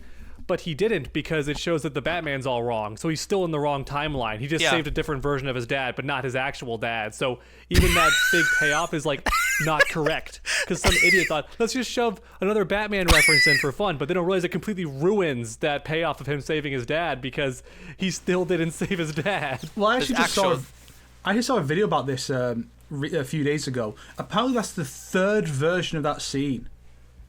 Because the original version, before all the constant shake-ups with the people in charge, it was supposed to be, I think it was supposed to be that, like, it was meant to be Henry Cavill. No, it was good. Hang on. No, first it was going to be that Supergirl and Michael Keaton Batman were in this universe now. Oh. That's who was meant to show up, because like Michael Keaton was meant to be in Batgirl, because he was supposed to be the new Batman, and then Ben Affleck was supposed to be like lost in the multiverse or something until like a future film.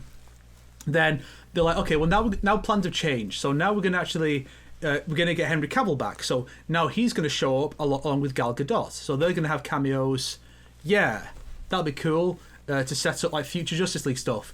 Then with the big shake-up with James Gunn taking over and being like, now we're going to reboot everything. They're like, well, we can't set up future movies that won't happen, so let's just end on a gag with George Clooney, and that's it. Yeah. And even the recent Aquaman movie, it's like, that's the end note of this DC universe. That's it. That's how they're ending it with this recent Aquaman movie. It's like, gotta find a way to pirate that. You should have just. Because I'm considering that too, but I meant like you should have just like done the original plan that people were saying is like, okay, the Flash obviously changes the continuity and stuff like that. So you could have done, no, the Flash is like kind of in the same universe again. Can kind of continue this universe. You accidentally killed off Amber Heard. She was never born in this timeline. Oh man, that explains why she's not in the movie. She's not in Aquaman 2 at all, because Barry erased her. But the crazy part about the whole thing is that, because I'm pretty sure James Gunn is keeping like his Suicide Squad stuff active. He is? This I don't know. Oh, well, I'm pretty sure, because actually, because Vigilante movie win. I know Peacemaker's getting another season. Yeah, like you just said. So it's like I'm pretty sure that some of the stuff is carrying over. Yeah. So it's like, so it's not a fully fresh restart. So they may as well have just done the weird timeline reboot and just said, this main DC hero stuff is changed, but the Suicide Squad get through pretty much unchanged, aside from the first Suicide Squad film didn't happen. Also, Harley Quinn didn't happen. Because I want a proper Black Canary and Huntress and Cassandra Cain, because those characters are way better than the film versions. Fuck you. Anyways, let's finish up Snake's cubicle design by taking my turn, I thought. Bottom right. It's my turn, though. Oh wait, shit! Is it your turn? We just did you, didn't we? Yes, it is your turn. I knew this would happen because the way it's listed on the Discord is it's Dog first, then Sonic, then me. So instead of going in that direction, which would have made more sense, we start in the middle, then go up, then down. So I knew it was going to fuck us up at some point. Hey! I had to get rid of my L somehow. That's good. That's time for Dog to get rid of the L. We can go an upside down T. You know, we can do. Yay! Upside down nickname. T. So let's see what's on the bottom left. Bottom left. Gotcha. Is that the festival from Mortal 1 Kombat? That'd be cool. Now, see, I can see the future because I kind of was already planning to talk about this one, so I can kind of just see the future. Ooh, yeah, so this to me is just a cool story that happened. So This is one of the bars in Las Vegas. It's a tiki bar. It looks very unassuming from the outside, and then when you go in, it's like super well lit, really cool ambiance, but it's just a really fancy bar. It's all like island themed with the drinks and stuff. I wish I could show you more pictures. I'll show them later. It's got such a cool setting. It's like 100% really like cool. It looks like a movie set. Like the walls are all done well and stuff. The only downside is there was nowhere to sit, because it turns out on top of being Evo, which is why I was in Las Vegas, right? Biggest fighting game tournament. There was also a Star Trek convention going on. And they all went to that same spot. So there was nowhere to sit, and it was reserved the whole day. So I had to stand and just hold my drinks that way. But here's why it's a cool story. So I was getting my drinks and whatever, and then I'm going to pay for the check. And one of the drinks was completely free. And one of the bartenders goes like, oh yeah, one of our buddies who works here, he recognizes you from YouTube. Drinks on him. And he just keeps cleaning the glass. And I was like, ooh. Oh, It's one thing for the nerds at Las Vegas at the convention to recognize me, which they did. That's one thing, because they're all fighting game fans. But for a random bartender at this really nice bar, like this tiki place that's like super high rated, for him to be on his shift that day and recognize me was just super dope and give me a free drink. that is an awesome Badass. story. That's one for the grandkids if I ever reproduce. Oh, hell Gonna yeah. tell them that one. So cool. That's a great story. Now we can finish the cubicle that Snake has. So bottom right, see this little white glowing thing over here. What is this? Tits! So this is a manga. It needs to That find is the so name. loud. I forget what it's called. So it's called A Warrior Exiled by the Hero and His Lover. A It's warrior exiled by the hero and his lover. Yeah, it's part of that the current meta of Japanese like manga Oh, and long stuff. titles, right? Basically. Well, not that. I mean, like the premise where it's the guy's in a party of adventurers and then he gets kicked out, and because okay. Shield hero and stuff. the thing about this series is it's not here because it's really good. It's because it's shocking how unoriginal it is. Like, it's one of those where it's like, I need to see how unoriginal this can get, because the idea is the guy gets kicked out of his party because he's the lowest level, and like no matter how hard he tries, he just can't level up. Ah, damn! And so, and then he realizes, and like so the party is his childhood friend, his fiance, like the protagonist's fiance, and two other girls, and then he realizes, wait, my fiance's not wearing the ring I got her. She's wearing a different one, and so he realizes, she's been fucking my best friend behind my back. So he attacks him, and then they're like, the girl's like, you're disgusting, we never want to see you again. So he goes out and like kills some random pig monster in frustration. It's like, oh, I guess you've reached the level cap to get all the. He has been gaining the experience. It's just not been raising his level because he just has arbitrary like stopping points, and then when he gets so much experience, his level just shoots up. So now he's like over level 100. He's like the toughest guy there, and so he's like, but it's like my faith in people has been shattered. I know, I'm gonna go buy a slave. So he goes and buys this like this fox girl slave. That explains the collar thing. Okay. Yeah, of course. Yes. Yeah, and what so you do when you're level 100. Yes. And so he takes this fox girl, and she's physically really young, and then she levels up a bit. Then she suddenly is a full-grown body, and she insists on being his slave. And you're like, you may realize at this point, this is just Shield Hero, but the guy's got a sword. And it's trying to do all the stuff Shield Hero does, the same premise, but Shield Hero spent a lot of time setting up why does the main character need to buy a slave? Well, because his reputation is ruined because of all this other stuff that's happened, and so that's so no one will party up with him, but he can't just go home because he's been isekai'd. So he has to he needs to level up, but he can't level up without help because he's the shield guy. So he needs someone to fight for him so he can get experiences. All these things to explain why he would be so desperate. But this guy's just like, nah, I got cooked. Guess I'm going to buy a slave because they can't betray me. When you said the current trend, I thought you meant like the trend of like ever since Konosuba, how fun it is to have like the losers be the main characters, like this ragtag team. I mean, there's a lot. Suck, but they're still the main characters. You made it kind of also sound a little like redo of Healer, like that also a little bit like that too. I thought when he was like, level 100, oh shit, where is this going? Going with the sauce. This series redo of Healer. This series wishes it could commit to something like redo of Healer, because it's like, because it's like the Fox girl. She's the support one. She's got a fan. She uses magic, and so she's just supporting him. But again, it's like it makes him generic because he's just the anime sword boy, as opposed to the guy with the shield who defends his allies so they can do the attacking. It made now for me really unique, but this guy isn't. And then the fox girl, it's like, okay, so she's a pink-haired fox girl. She uses a fan and magic. She wears Japanese clothes, and she calls him master. And I'm like, hang on, Kitana. This is Tamamo from Fate. Tamamo from Fate Extra. That's exactly what she is. I just heard you say katana, dog. Like, wait, what's perception of katana is this, dog? A slave to Shao Kahn, fights with the fan. Not a fox, though. I mean, the original concept was Princess Kitsune. Kitsune is fox, so basically... Ooh. Very, very See, impressive. look at that. Even when I'm wrong, I'm right, Sonic. Pick that. Even when I'm wrong. Yeah, and it's like... She just even her name is Kaide, but then you find out later her full name is Kaide Tamamo. Yeah. And it's like it's literally Shield Hero. If the main guy was Kirito from Sword Art Online, and and if Raftalia was Tamamo from Fate, that's what it is. And I'm like, this thing is fascinating. How unoriginal it is. I have to keep going. And then there's a bit where now he's at a slave auction. So the next member of his party is going to buy this furry at a slave auction. And the guy he's bidding against is just straight up Don Corneo from Final Fantasy VII Remake. He has the exact design. It's shocking.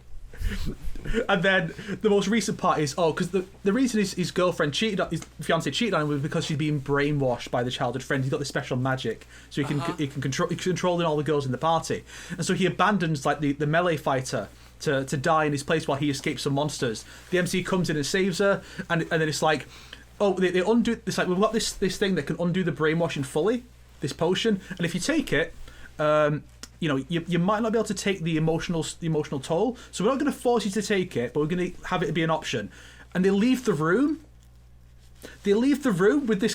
She's got the potion, and then they just hear her screaming because it's all everything she did while she was being controlled, including orgies with the villain. So this is a rated R no, series too. you don't. Well, you do see I a scene. can't believe it's not hentai. A lot of mangas get in there where it's like, why is this so horny? It's weird. You even see a bit at one point early on where it's like you see like the fiance getting railed behind a tree while the MC's on the other side of the tree and doesn't realize. It's like, this is literally NTR. That's another thing. It's like, it's so audacious. You're like, where could this series go next? And like, it gets to the point where.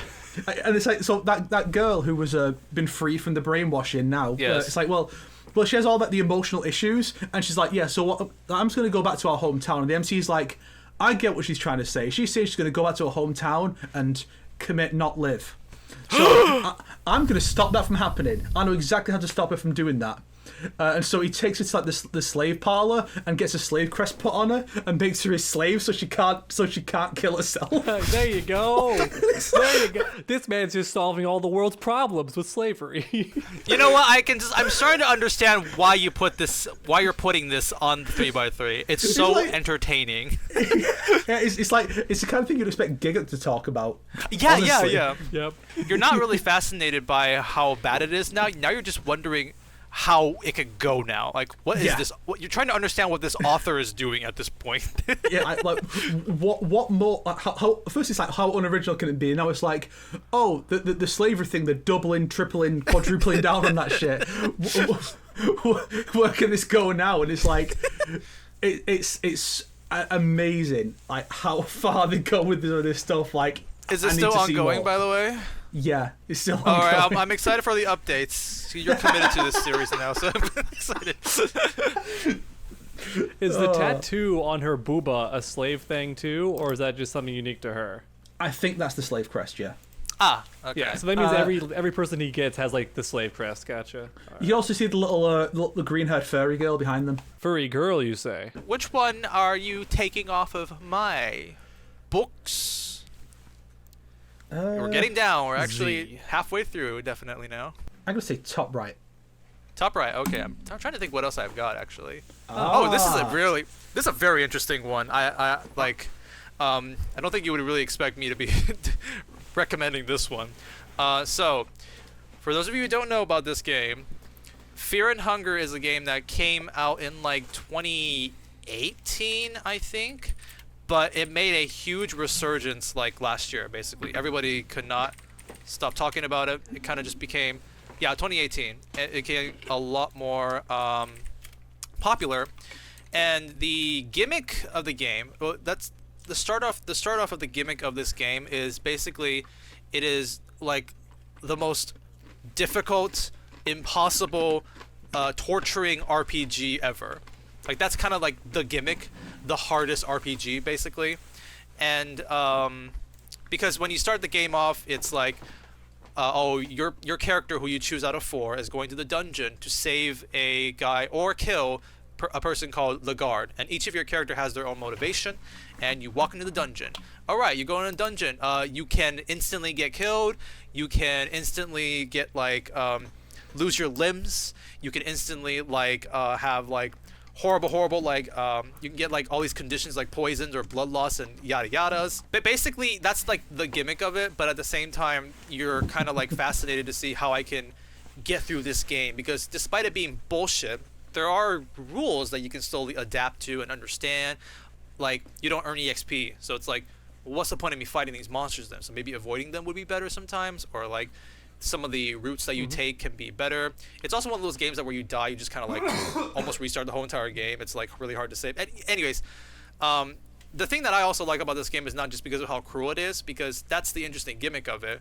The farther you get through this game, the more and more interesting it gets, and the more interesting the entire world building and lore gets for this game too, because it is a very interesting like story that the entire like game is taking place in, very similar to Berserk. So if you like that kind of style, then you would know like what you're getting into.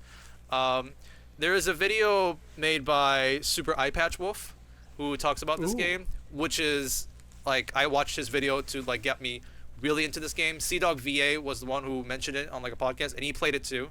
So that's like, I basically watched these two, and it is like, because I like horror RPGs back in the day, especially when I was in high school. Mad Father, IB, The Witch's House. These are some that I just like back in the day.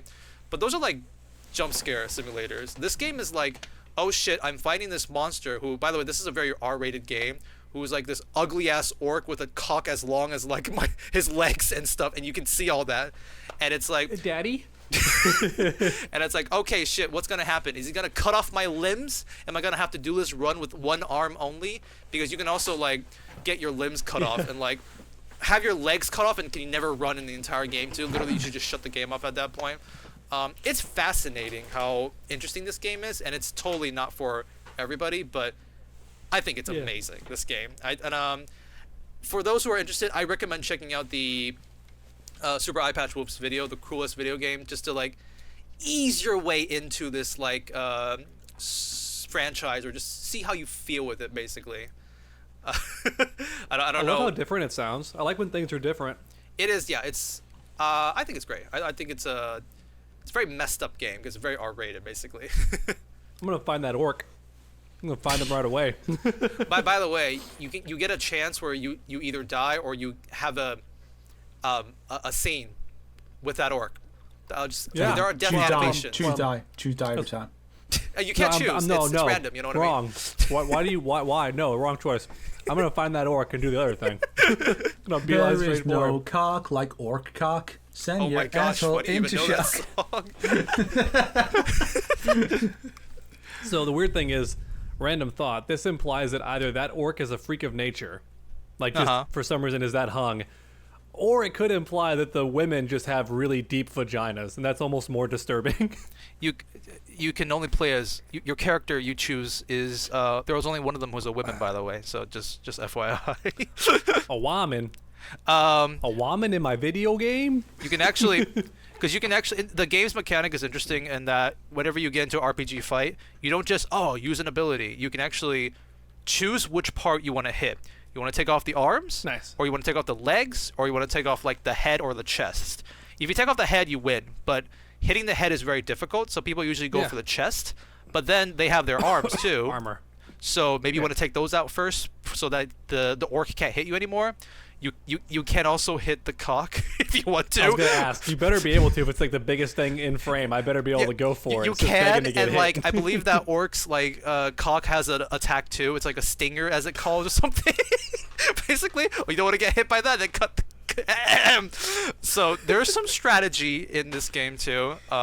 It's the gimmick of it is very like, the hardest game. It's the Dark Souls of RPGs or some shit like that. But like, the mechanics in the world building is so good that like I'm very impressed. Like, this is like probably one of the most like impactful like horror games I have seen in 2023, despite it coming out in 2018.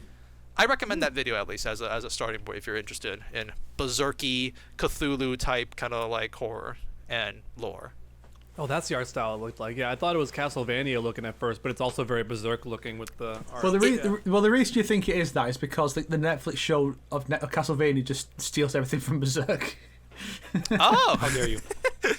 interesting. I actually really gotta check out Berserk sometime too, because people just say that's the best manga, and I'm like, I would believe that, but I really gotta take a time to like check it out.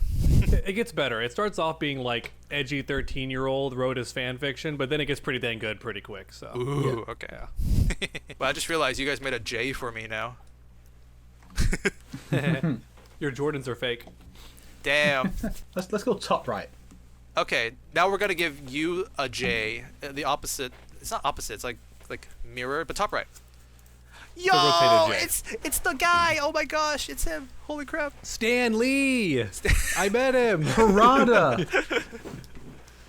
Beyonce? So, it's not just a. I had to include this obviously, even though it's like the third time I've met Ed Boon at this point. We're not friends, despite what some people will like claim. I don't know him that well, unfortunately, but we have had some fun conversations. He retweeted your Sub-Zero video or a Katana video. Yeah, Get I him know. on the podcast. Let's get Ed Boon on the podcast. That'd be so dope. We wish. I mean, if WB really does go under and leaves me unemployed because I can't make Mortal Kombat videos anymore, if that all does happen, that means Ed Boon's gonna have a lot of free time. Maybe he will come on the podcast. Maybe he'll start. Fingers crossed. He'll start an independent studio called like Noob Saibot Productions. Oh, that'd be cute. That'd be dope. They come back together, yeah. But this is also a cool moment to me because I walked up to him. I'll just explain the interaction, right? I was just gonna shake his hands and say, "Hey, it's good to see you again." That was like the intro into the conversation, and I did that. Walked up, shook his hand. Mr. Boon, it's nice to see you again. And he slowly squints and just smiles, like that old man kind of smile that people give, right? Where they're kind of like remembering something. And he goes, "I know you." And I say, "Oh, well, yes, sir. We met in L.A. just a few months ago." And he goes, "No, I watch your videos." And I went, "Oh." So he's actually seen them. And I went like, and then I already had what I planned to say, where I'm like, I just want to say it's really cool that when there's not much to talk about content-wise, you do the Q&As, you keep us interested. I don't think any like creator for fighting games gives back or as much time to the community as you do. So thank you for that. And he went, "Wow." I really complimented him like super well. And I can never repeat That's how so I said it nice. perfectly, but just know that I nailed it when I actually said it to him. Like it was worded so well. I'll take and your I could word never for it. have done I it believe better. you, yeah. Yeah. I rolled a 20, man. I rolled a 20 in D&D. Roll just got the 20 perfect, on speech like, check. Yeah, it was great. But of course, you put that. Is it just for the Ed Boon or also the event? The event was fun too. I forgot to register for any of the damn games, so I was just standing there saying hi to everybody. There was a funny moment at EVO where a literal crowd formed around me because one person recognized me and it got someone else's attention. And then like before I knew it, I had like 15 or 20 people circled me and I was just shaking hands saying hi to everybody, which was super funny. Damn, that's very cool. Yeah. Got to meet all the other content creators. We were all there. It was great. But yeah, meeting Ed Boon is the main point of this picture. It's not the EVO thing, because there's another thing at EVO you'll see later. Okay. Yeah. How do we ruin Snake's cube now? Let's take the white one on the top. Haha, get out of here, Whitey. Haha. Bit racist. Hey. Ah, The Boys! That's right, you watched it this year. Congrats. Yep. So when Out of the three. so around the time that they announced what the characters are going to be DLC, I was like, okay, so I need to finally get around to watching The Boys and Invincible and Peacemaker, and this is the only one that I would. I mean, I wouldn't necessarily watch it again because these shows are fucking long, but it's the one I actually enjoyed. And I think people would be surprised by that, given how much I rail against injustice and like pointlessly violent superhero stuff. But I'm like, see, the difference between this and Invincible is that Invincible, the violent stuff just kind of feels out of place to me. Because like, whereas The Boys, that's the point. The point is that the superheroes are these violent psychopaths, so the violence it makes sense. Whereas when you go over to Invincible, it feels more like this is just a superhero story for a slightly more mature audience. So we're going to throw in a load of violent gore for like one part, and then a big at the start and the end, and it's like it just feels incongruous. Whereas with The Boys, that is the point. I I kind only of see it disagree in slightly, but I get what you Invincible mean. I just think with Invincible, it's meant to be a contrast. Like, oh, here's a regular day of being a superhero. Oh shit, my skull got caved in. Oh, fuck, yeah, shit. that's kind of jeez. how Yeah. it's But- the world that it's the style. It's like what the author But The does Boys and is a stuff. good show, though, and would you believe, Snake, that it's very different from the comics? Like, they made a lot of really I good have changes in the heard- show. I've heard like, at the that core level. a lot Very of smart. the stuff basically seems like everyone can agree that this is way better than the comic. The comic was like a good blueprint, but the actual execution was kind of poo-poo caca, and the show just like knocks it out the park in most ways.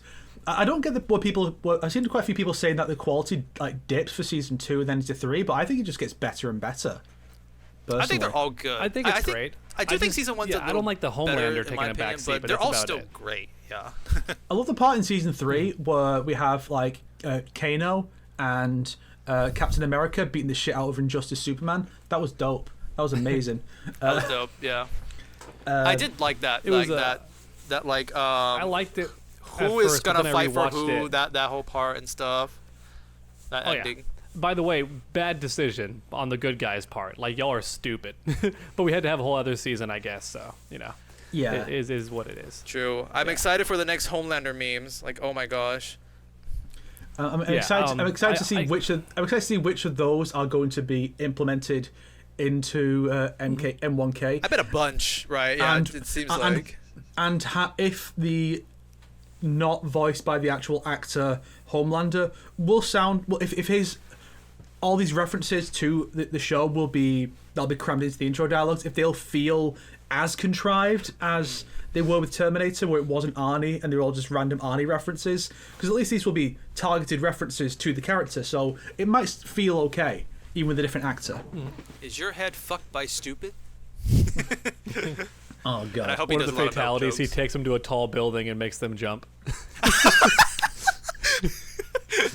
That He's would so be pretty funny. good. Check out. You gotta check out Gen V, by the way, because that's the. Yes, that's Gen V's good I'll too. watch that as well. Yeah. Yeah, I think it's great. I'll talk about it once you guys watch it, but I think if you like the boys, Gen V's good. I've seen it and it was okay. I prefer the boys though. But you have finished it, or like? Yeah. Yeah, well, Oh, I okay. watched it not long after it came I out. finished it too. Yeah. Now it's your turn, dog. You gotta catch Well, up. I have one last thing to say. Of course, the which boys is better. Yeah. It's just because I No, mentioned it's your turn, Peacemaker. Sonic. I mentioned Peacemaker as well. Yeah. Like Peacemaker, I didn't really care for Peacemaker overall, but I don't know why this show of all shows has a better main theme title drop.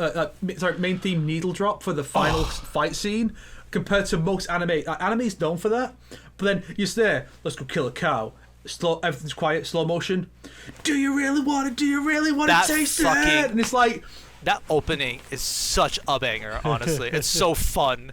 It's like, I even show my friends just like don't watch Peace. You don't need to watch Peacemaker. Just watch this opening first. Yeah, that's what you're getting into. Yeah. it's like cigarettes after sex. It's amazing. Then there's me who skips at the intros until I finish the show. So I do I that a the lot first few too, seconds actually. at least. But yeah, No, I watch it on the first episode and I watch on the last episodes for animes, and I think it did that. because there for can be Peacemaker. big time spoilers in there sometimes. Yeah. 'Cause they wanna, Sometimes, I think they yes, want to. indeed.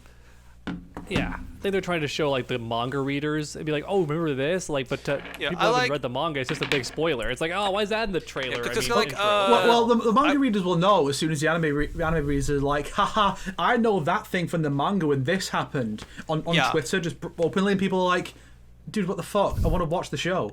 I heard usually don't have an issue. I've heard the Jujutsu Kaisen people are like really bad for that. Oh I've my heard that- gosh. It's like, you think One Piece or My Hero fans are bad? I didn't even watch that show, and I just got spoiled by every single death already. It's like, oh, it's your fault for This is the not one watching the show biggest- first. That's why I hate YouTube Shorts, man. People are so hungry to just get those big views in Shorts that they'll just put the spoiler in the title of the YouTube Short along with the picture, and you're like, See, it's Snake. You don't even watch Jujutsu Kaisen, and even you know about the spoilers. yeah, it's impossible not to. Yeah, but like, The good thing is, yeah, I can dump my memory. I go, bleh.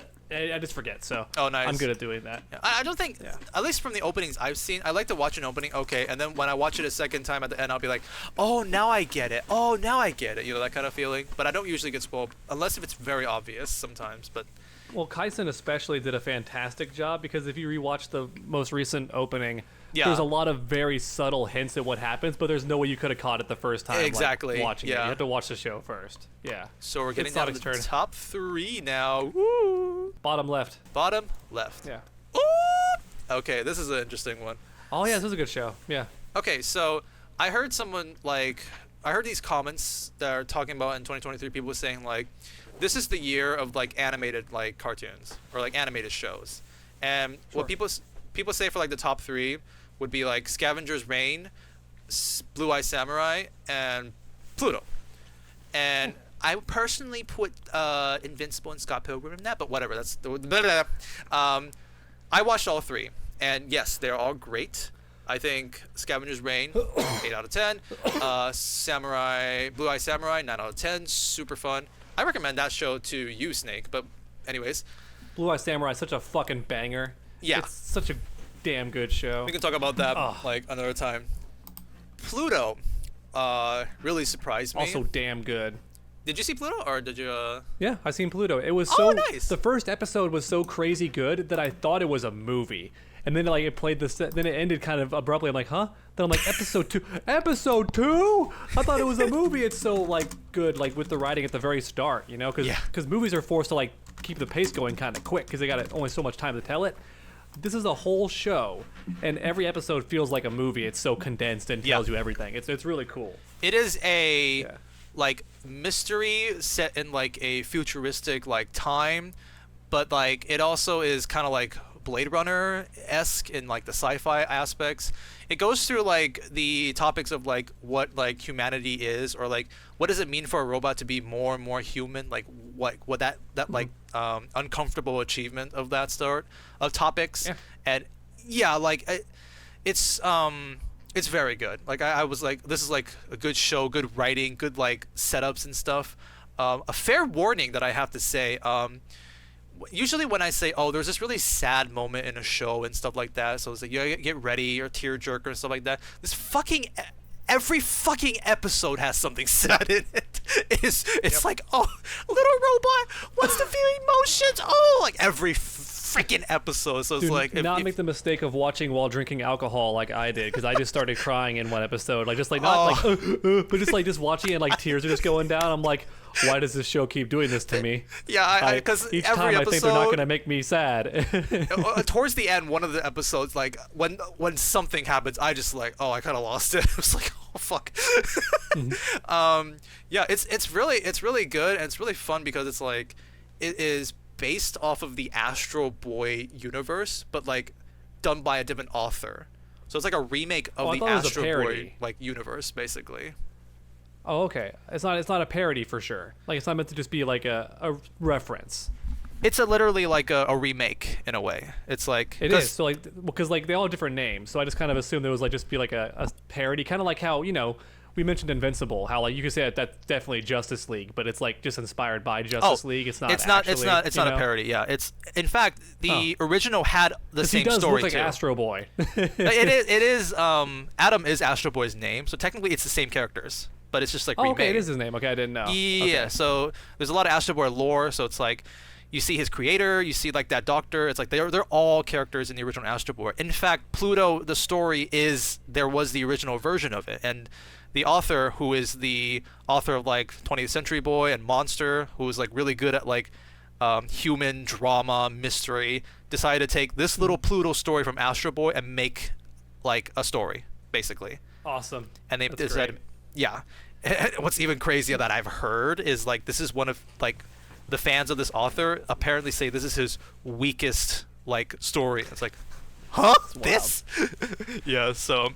Well, that explains why it's so much like Mega Man then, because even the guy's arm gun looks like a Mega Man gun, but that's because Astro Boy like inspired Mega Man, right? Exactly. So, yeah. This is literally like Astro Boy's universe, but like remade. You can. What's really funny is that was impressive then, because I know nothing about Astro Boy, and also as Astro Boy, he takes a back seat for 90% of the show, so they let everyone else shine, There's which a lot is of characters. Really cool. Yes. Yeah.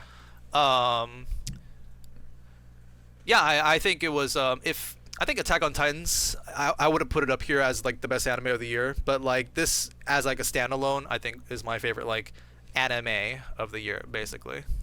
It's a good one. Now we're moving on to dogs top Oh, yeah. 3. Oh, it is me. Yeah. Should we make dog the same symbol as mine, or should we? The eyes have it. All right. So top Discord has eyes. left then. Hey! Hey, it's that comic book that I made. Oh my gosh! It's the Hooray! thing. Yeah. It's the thing. Ooh. There's only one page left right now. It's currently being illustrated, and it's the big twist at the very end. When my writer saw it, he was like, "Oh, can I have a bit longer to draw this page because I want to really nail this concept that you're going for." And I'm like, yeah. "Sure. Oh, Yeah, cool. go for cool. it." Yeah. Because I wanted to end on a big banger. Even if I don't get to make a 2 or anything, I want to end on a cool little, this kind of like explains and ties things together, but is also a big twist in its own way. So pretty dope, I feel like. Should we theorize, Snake? Should we theorize what this ending is? My thought, the screen slowly pans out and you see someone holding a Joy-Con. Dun dun dun! A joystick and stuff. No, I think it'll be. Out and it's just me at the computer. I'm like, "What's up?" I think it'll just be like some like big shot CEO guy who like represents the game company that he devs changed everything, and the guy turns around and it's dog. Oh gosh, you're the that next wouldn't Ed take Boon long in to your draw. own series. Oh my gosh. No, it's people. It's like a cult that worships the dark god named God. Or Gwad, basically. So it's like how God and dog are backwards. You take dog and put that backwards. It's God because it's dog. They worship dog as like the dark god, the Shinnok of this universe. True under God. Da, da, da. True over God, because I am the You're now leader. over. No, False over God. False. The Must take false down idol. The false idol. And the true God is low tier dog. Oh, yes. that's funny. No, it's not. I mean, it's funny if you're a fighting game nerd because you know all those names. All right, Snake's turn. I want Let's to do the complete the bottom eye. middle. Let's do the so eye. all of us have eyes. Yeah. Okay. Bottom baby. Oh. Okay. Lex Luthor, let's go! So you played this year, or have you? So you just started playing this year, I see.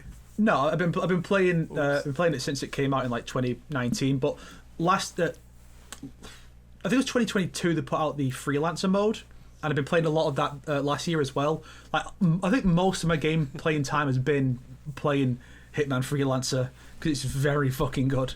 Ooh, nice. And it's funny because Hitman I didn't think I'd be interested in it because Freelancer is this like roguelite mode.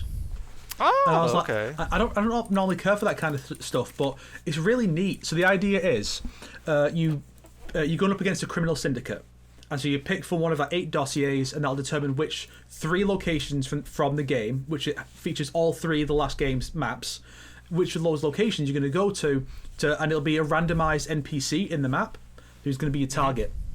And so you have to it'll be multiple targets. So some levels can be like 5 targets you have to hunt down. And it's like you have to find them, kill them, and get out. And if you get killed, or if you leave the map without completing the objective, then that counts as a fail. But you can still bring it back. It's just that other areas are going to have higher security. And then when you get you pick which order you do the maps in, and the last one you do is where the showdown happens, where the leader of the syndicate is, because each target you're taking down is getting you more intel on the leader of the syndicate. And so then you're given a few pieces of information, like they're wearing a hat, they have this hair color, they have a necklace, tattoos, and they have to find these from a selection of people who could be the person. And you have to find out based on their appearance, their tells, like this person is a foodie, so they'll often go and eat food, or they'll have a snack on them at all times, or they're dehydrated, so they always go for a drink. And so those can provide opportunities, like poisoning the drinks. And you have to try and track down who it is. But if you killed the wrong person, it's not a fail, but it can alert them. And in this level, the enemy will try and flee. And if they escape, then you've failed the syndicate. And that can be frustrating when you do, because a campaign is... You do the first syndicate, which is 3 maps, then the next one is 4, then 5, and then 6. And so you have to do the whole thing. You don't have to all be in one session. You can quit and come back and whatnot. But you have to try and do it all in one run. So it's a real pain in the ass when you get to the last one and you fail. And when you fail like that, you lose like a bunch of your temporary equipment. Like, you get to keep your guns, unless you die with a gun, in which case you'll lose that from your inventory. But you have this safe house. First, like a little bunker. So you got like a shooting range, and a wall with all your guns on it.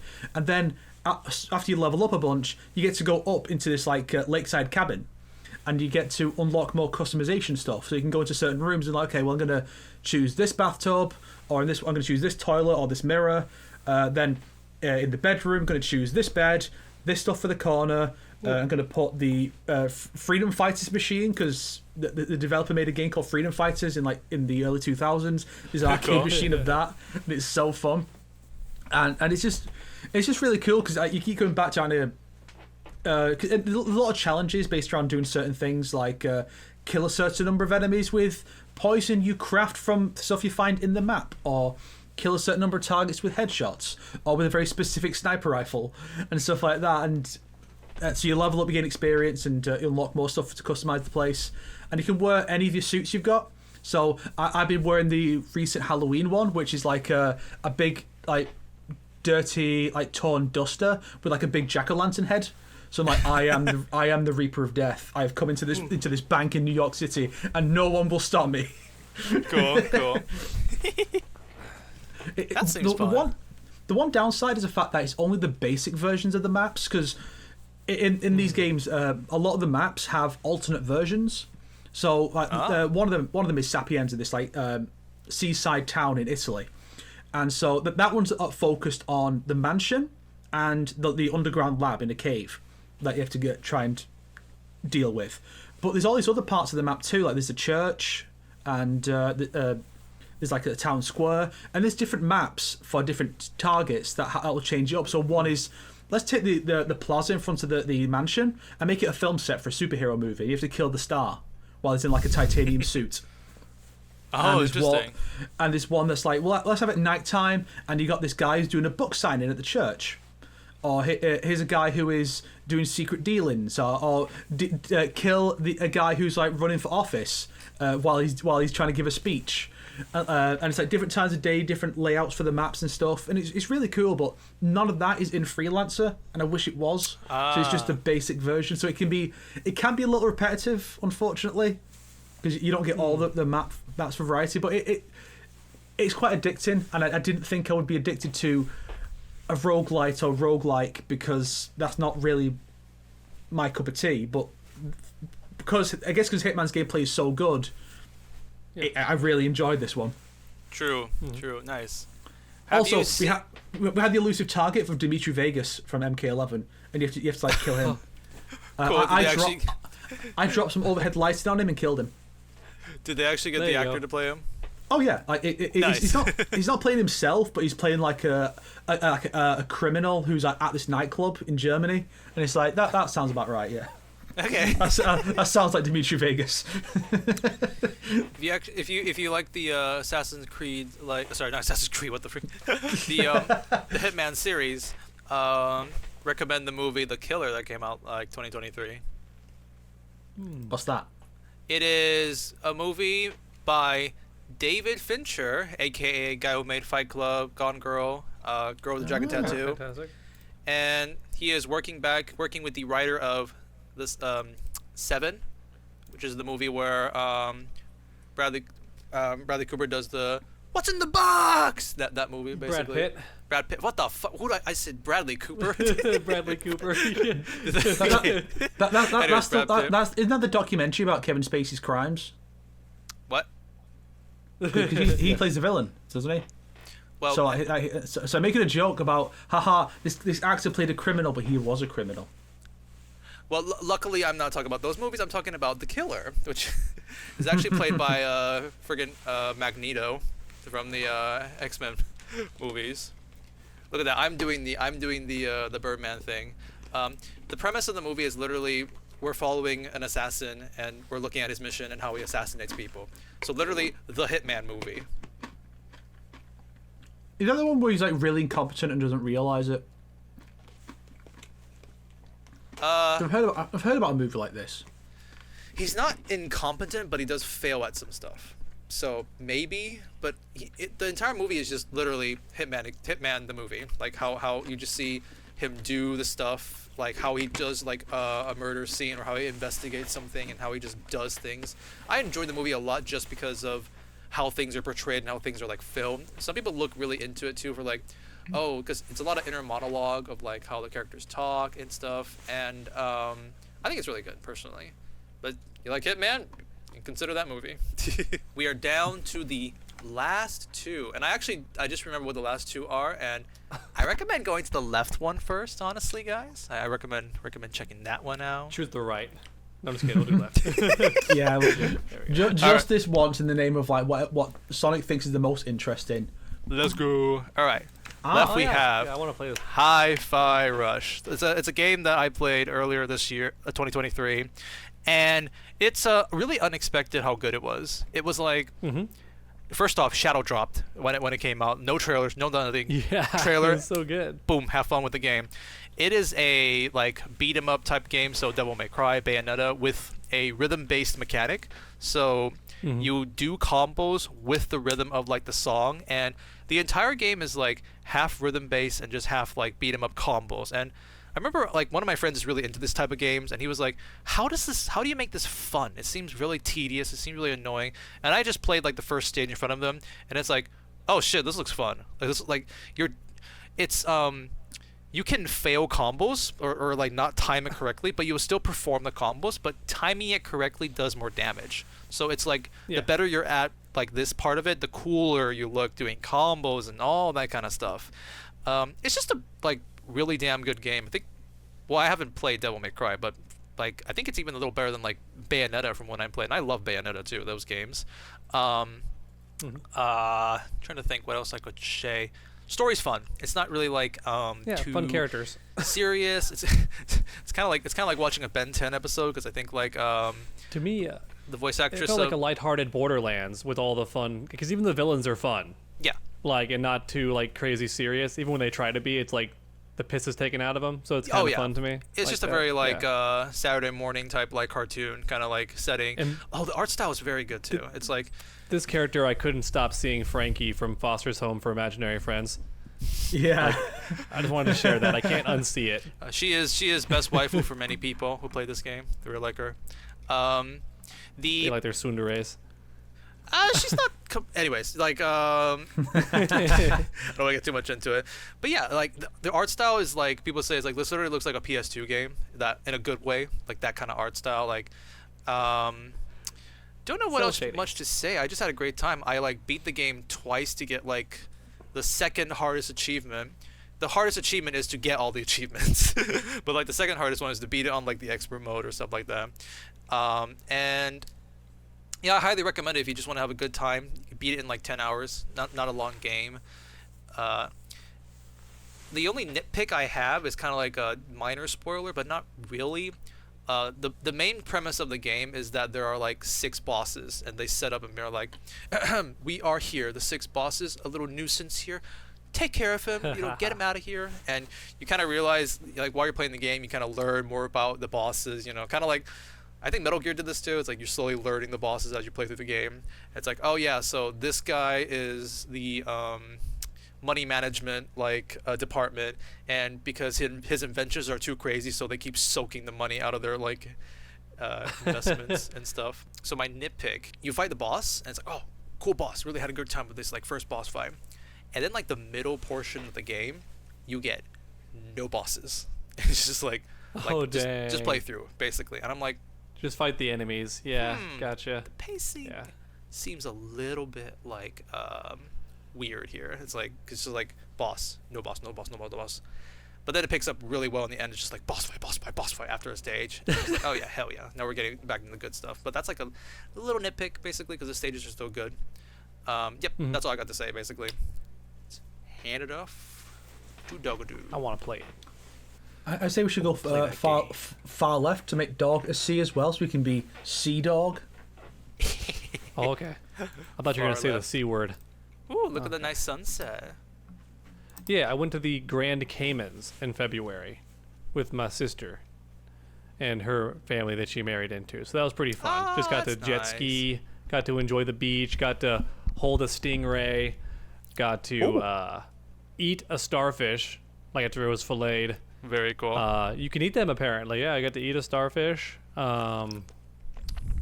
It's just fun times all around. Got to a really expensive restaurant, which thankfully her rich husband covered, because you probably heard of those you probably heard the meme about the fancy restaurant where it's like you don't have one big meal, you have a bunch of tiny meals, like 8 courses or something like that, and like they're like little tiny things that you forks, eat. sizes and stuff. Well, it's like here's swordfish. So it's like a tiny piece of a swordfish, like meat, with a really nice glaze on it, and like you just eat that, and you're like, that was good. Then they bring out another one, right? So you just keep eating. By the time we were done, each person, like your plate cost $1,000 for your courses. So it was like between the 10 of us, it was $10,000 for one meal or something wild like that. Wow. And he just covered it because he's rich and didn't care. Oh my gosh. I think I saw a video made by Disguised Toast, and he was like, "Hi, I treated my friends, like 16 people, to this restaurant, and it cost like $3,500 for like everybody." Yeah. And you get the perspective of another person. He's like, yeah, "That was like a 7 out of 10, in my opinion." And then in the comment section, well, that's why. Go ahead. it was like, I'd be pissed if I paid $3,500 just for my friends to say the 7 out of 10. Drop $3,000 on a meal that's mid. Yeah. Yep. Well, it reminds me of that one clip I saw of Asmongold. And Asmongold, if anyone doesn't know, he is very wealthy, but he's known for being like the slobby gamer because he doesn't change his lifestyle really. So when he was poor, he lived dirty. He was like a bit of a hoarder, and he ate like exclusively cheap fast food, like Wendy's Chili's cups or something. And that's pretty much still how he lives his life, and that's why people like him, because he's rich now, but still lives that way. Is he the kind of guy who's like when he shows his like floor, it's like all covered with food, like that kind of meme? I'm sure it is. Yeah. It's not as bad as it like would be. It's not like not hoarder level, but it is like still like that's kind of gross. Throw that food away, dude. But he wears the same shirt every day. Not the same one, but the same type of shirt every day. They're all just white T-shirts, and you get the idea, right? But even he's admitted this just sounds like a wealthy Christian. Not that bad. He's very funny though. Asmongold is up there with Moist Critical. Like he's that popular in terms of like his popular. reaction videos and yeah. I randomly just see him react to something all the time. Yeah, and he's fun. But even he admitted like, but just so y'all know, whenever my friends and I go out on the town, like go to the city and have fun, I'm at least spending $2,000 that night. Like that is something that I do. But outside of that, like I don't see a reason to spend money. But when my friends and I go out, we're at least spending that much. Wine is very and I'm like expensive. respected. I learned that when going to some bars. restaurants, like, even like a regular. If you go to a regular restaurant even, and you both have 2 cocktails, like because you want a drink or something, just those 2 cocktails can add like $30 to your overall price of your meal, so they almost double it, you know. And then like that means each person is like $60, so just you and 3 friends can be approaching almost $200. Like, so to me, like 3,000 is not crazy high with 16 people. That sounds like about what it would be like. I feel like. I do want to just once in my life though go to those stupid Michelin restaurants that are just stupid. Like they bring a bubble on your plate and they're like, enjoy. You know those stupid things. Thank you. $500. That'll be $500. You wanna go to that guy who does the meme, like the salt like pouring down meme? Oh, he did the thing! No. Yay! $1,000, and it's not even that really good from what I heard. I would have done his thing until he did that World Cup nonsense where he shoved himself in and tried to take or hold the trophy. That was just super annoying. I actually am not too sure about that situation. Salt Bae tried to make the world about him pretty much, and no one will forgive him. Oh yeah, I know about main character syndrome out the butt. I thought it was just a meme, and he was like just playing it up for fun. I think he actually sees himself that way, like that he's that great, and that makes him not fun immediately. But yeah, okay, Snake's turn. Whew. All right, which one do you think is better, Snake? Well, it's a question of should we all go the same way or should I be different? Ooh, be different. Is he gonna slither around us or not? I don't know. Let's go far right then, I reckon, just to be. All right. I don't remember what this is either. What is this? This is Fate Samurai Remnant. You got sponsored by them, right? The review code, but yeah, close enough. Chill. This game came out at just the right time because I used to be a big fan of the Yakuza games, or Like a Dragon as they call it now, and I over the last few years, I've liked them less and less because like they turned to like, the RPG thing for 7, and I hated that. And then I was waiting. I really wanted to play one of the Samurai spin-offs, and then finally they put out a remake remaster of it this year, Like a Dragon Ishin, and I just couldn't get into it, partly because it's not really like a full-on from the ground up remake. It still uses the original as a base, and the original came out in like 2014. Like this was before Yakuza 0, and and Zero's like maybe the best one, and like there's like it feels archaic by comparison because of how things have changed since then. And I was like, damn, this it just didn't do it for me. I was waiting so many years for this, but then this game comes out and it's basically that, but it's also the gameplay is a bit closer to a Musou game in terms of the combat, and but it's structurally like a Yakuza game, and it's Fate, and you're a samurai, and it's really neat. The new Saber character, because it's always Saber unless you're given a choice. Like outside of the gacha game and like this one RPG they did, it's always a Saber as the main one. And this one is like a cool Japanese Saber whose gender is still ambiguous, but he's cute as hell. So I'll consider them the waifu husbando of the game. Yeah, I think I found them. There's some really adorable expressions when like they're eating food and stuff. Like the character's very similar to Artoria from Stay Night in terms of characterization. There's a lot, because a lot of Fate stories do that, where it will follow a lot of the same trends. Like I started reading the another one set in Japan recently, type Redline, which is set in World War II, and it's like, yeah, that one also does the same setup of hapless main guy who gets dragged into the world of magic, his saber face cute saber servant, and the girl with the black hair who is like a bitch to him because he's useless. So they pull out the same dynamics, but this one's fun. You get to play some of the other servants as well, and there's like 15 total, because you have the 7 for the Grail War. Then you have one of each class who are unassigned, as you just meet them and make friends with them, including Lancer. The original Lancer's there, and you meet him and you get to summon him for fights at certain points as well. And then you also have Gilgamesh. He just shows up as the guy to oversee the whole thing. And so he's wearing like a golden kimono, and then they're doing a DLC where he's hosting like an arena, and it's like, yeah. I've still not had a chance to go back and get the other endings, because that was my biggest criticism, was the ending was a bit weak.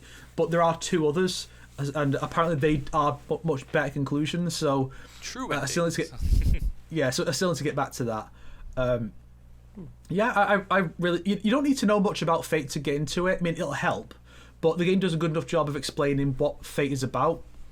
And it feels like it's rare for there to be like a proper Fate video game, because you get the gacha game, which is, a gacha RPG. There's also like the apparently Fate Extra is an RPG, but it's like rock paper scissors based, and that sounds dog shit. There's the Musou games, which are fun, and then you have this, which is really funny because this is by I think by the same company that made Musou.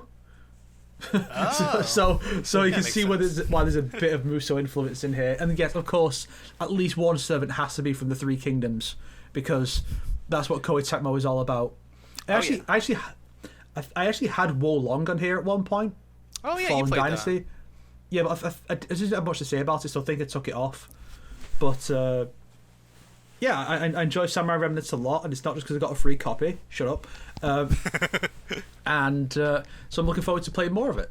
Oh my gosh, it's now the final ones for each of us. So I guess I'll be the first one to end my 3x3. One of my favorite games of last year, basically. Ah.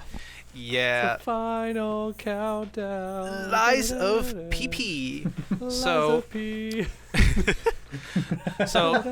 like, I think like 2 years ago, I got really into FromSoft games or Souls-likes. I basically played through Dark Souls 1, 3, Bloodborne, Sekiro, all leading up to Elden Ring, basically. And after that, I became like a huge, massive like Souls fan. And it actually kind of like worried me, because I'm thinking like, okay, the only things I have left are Dark Souls 2 and Demon Souls, which are more the lower end from what I've heard from their company. So maybe I should start like going outwards to other like series, which planning to do Neo like after this, whenever I get a chance, because I know like people say Neo 2 is like one of the best things ever. So I really want to try that out. Yes. Now, when Lies of P came out, it's one of those games that's like I'll be skeptical before like reviews come out, and a YouTuber called Iron Pineapple, who is a very, very fun like person to make like Souls-like content. He makes a series called like Steam Dumpster Diving, where he goes through like Steam and finds games that are Souls-like, and usually just plays through them and sees if they're good or not. It's either like unexpected, underrated gems, or just trash but very funny. And he made a video just talking about this game, and he was like, yeah, this is like really freaking good, but it's not going to be for everybody because it's very difficult. I heard that, I'm like, shut the fuck up, I'm buying this right now. What? Because unexpectedly for myself, I actually after Dark Souls 3, I kind of just got like good at Souls likes. Like I feel like people were saying, oh, the most impossible games out there, and I'm like, I don't even know. Like, yeah, they're not. At least for like Dark Souls 3, when I first started off, yeah, I was like, what the heck, the struggle was real. But then afterwards, I was like, oh, I'm starting to vibe with this and stuff like that. And like I hear people say like, oh, I have like a friend who's really into this, and he tells me like, oh, he took like 3 days to beat this boss, and I'm like, I beat on my first try. Stuff like that. But yeah, Lies of P, this game was like, because it was hard, that made me interested, because I felt like a lot of Souls likes aren't hard enough, and so that got me into this game. This game is just awesome. It is half Bloodborne, half Sekiro, basically. People the say setting like is so good, baby. Sorry. Literally, it's like the Bloodborne like sequel that people want in a way, because it's got that like aesthetic with the buildings and like the knights and stuff. How do I say what I like about this game? Because it just is a very good like Souls-like, but also like it has, because my favorite things in Souls-likes are bosses, and the bosses in this game are like epic as fuck. It's like so coolly designed, and so like they're very hard. But you can read a lot of reviews of like why people like this game or dislike this game. But I'm gonna say the thing that I really liked about this game. There are like a multitude of weapons in this game where it's like it's kind of like Bloodborne in that esque, where it's like you can sometimes like change up your gear in that kind of like old weapons, but like modernized in a way with how impossible they can be. And sometimes the very cool thing about this game is you can like literally customize your own weapon.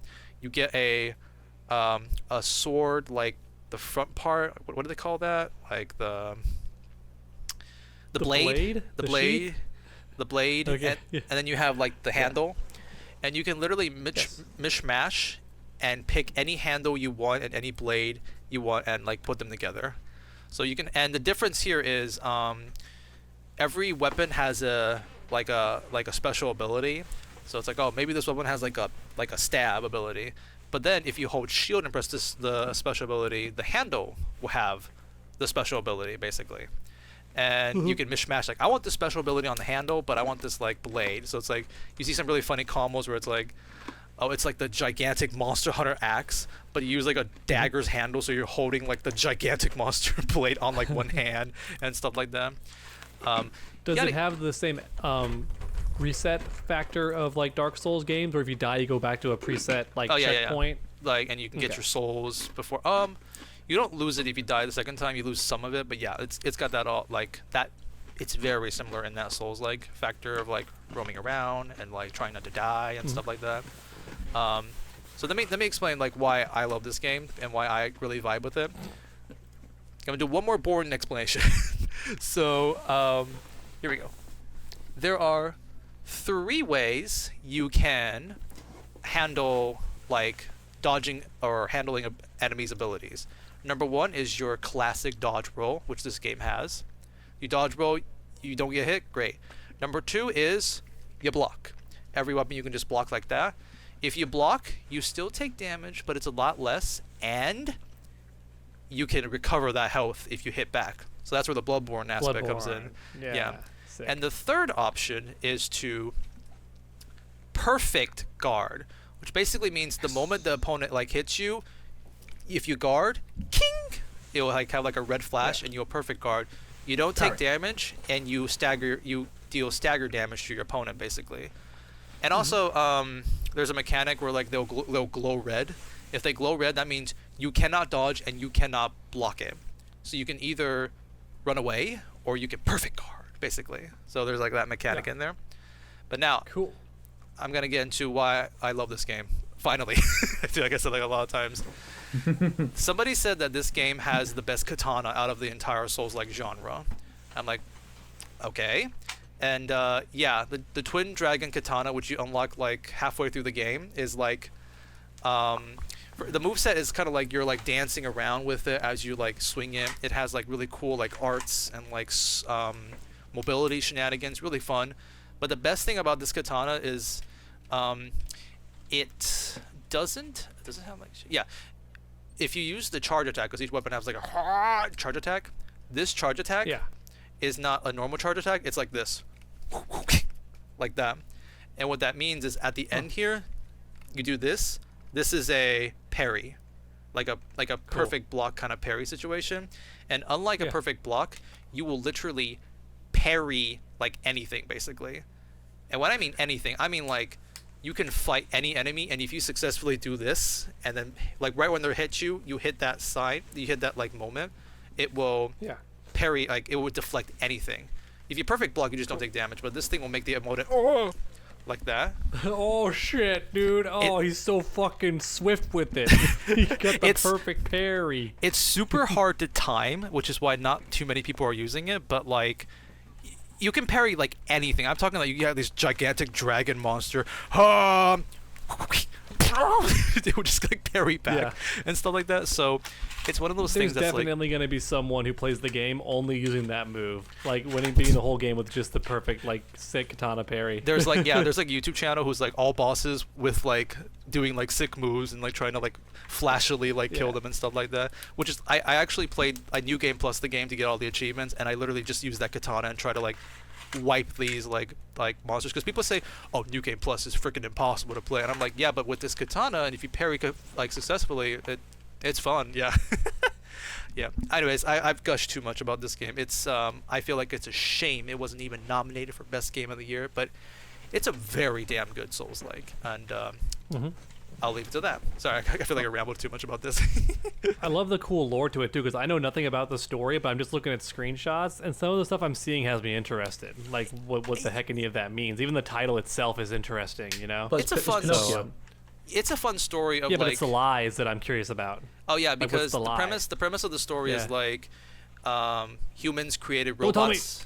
I'm just getting the premise, and they are puppets.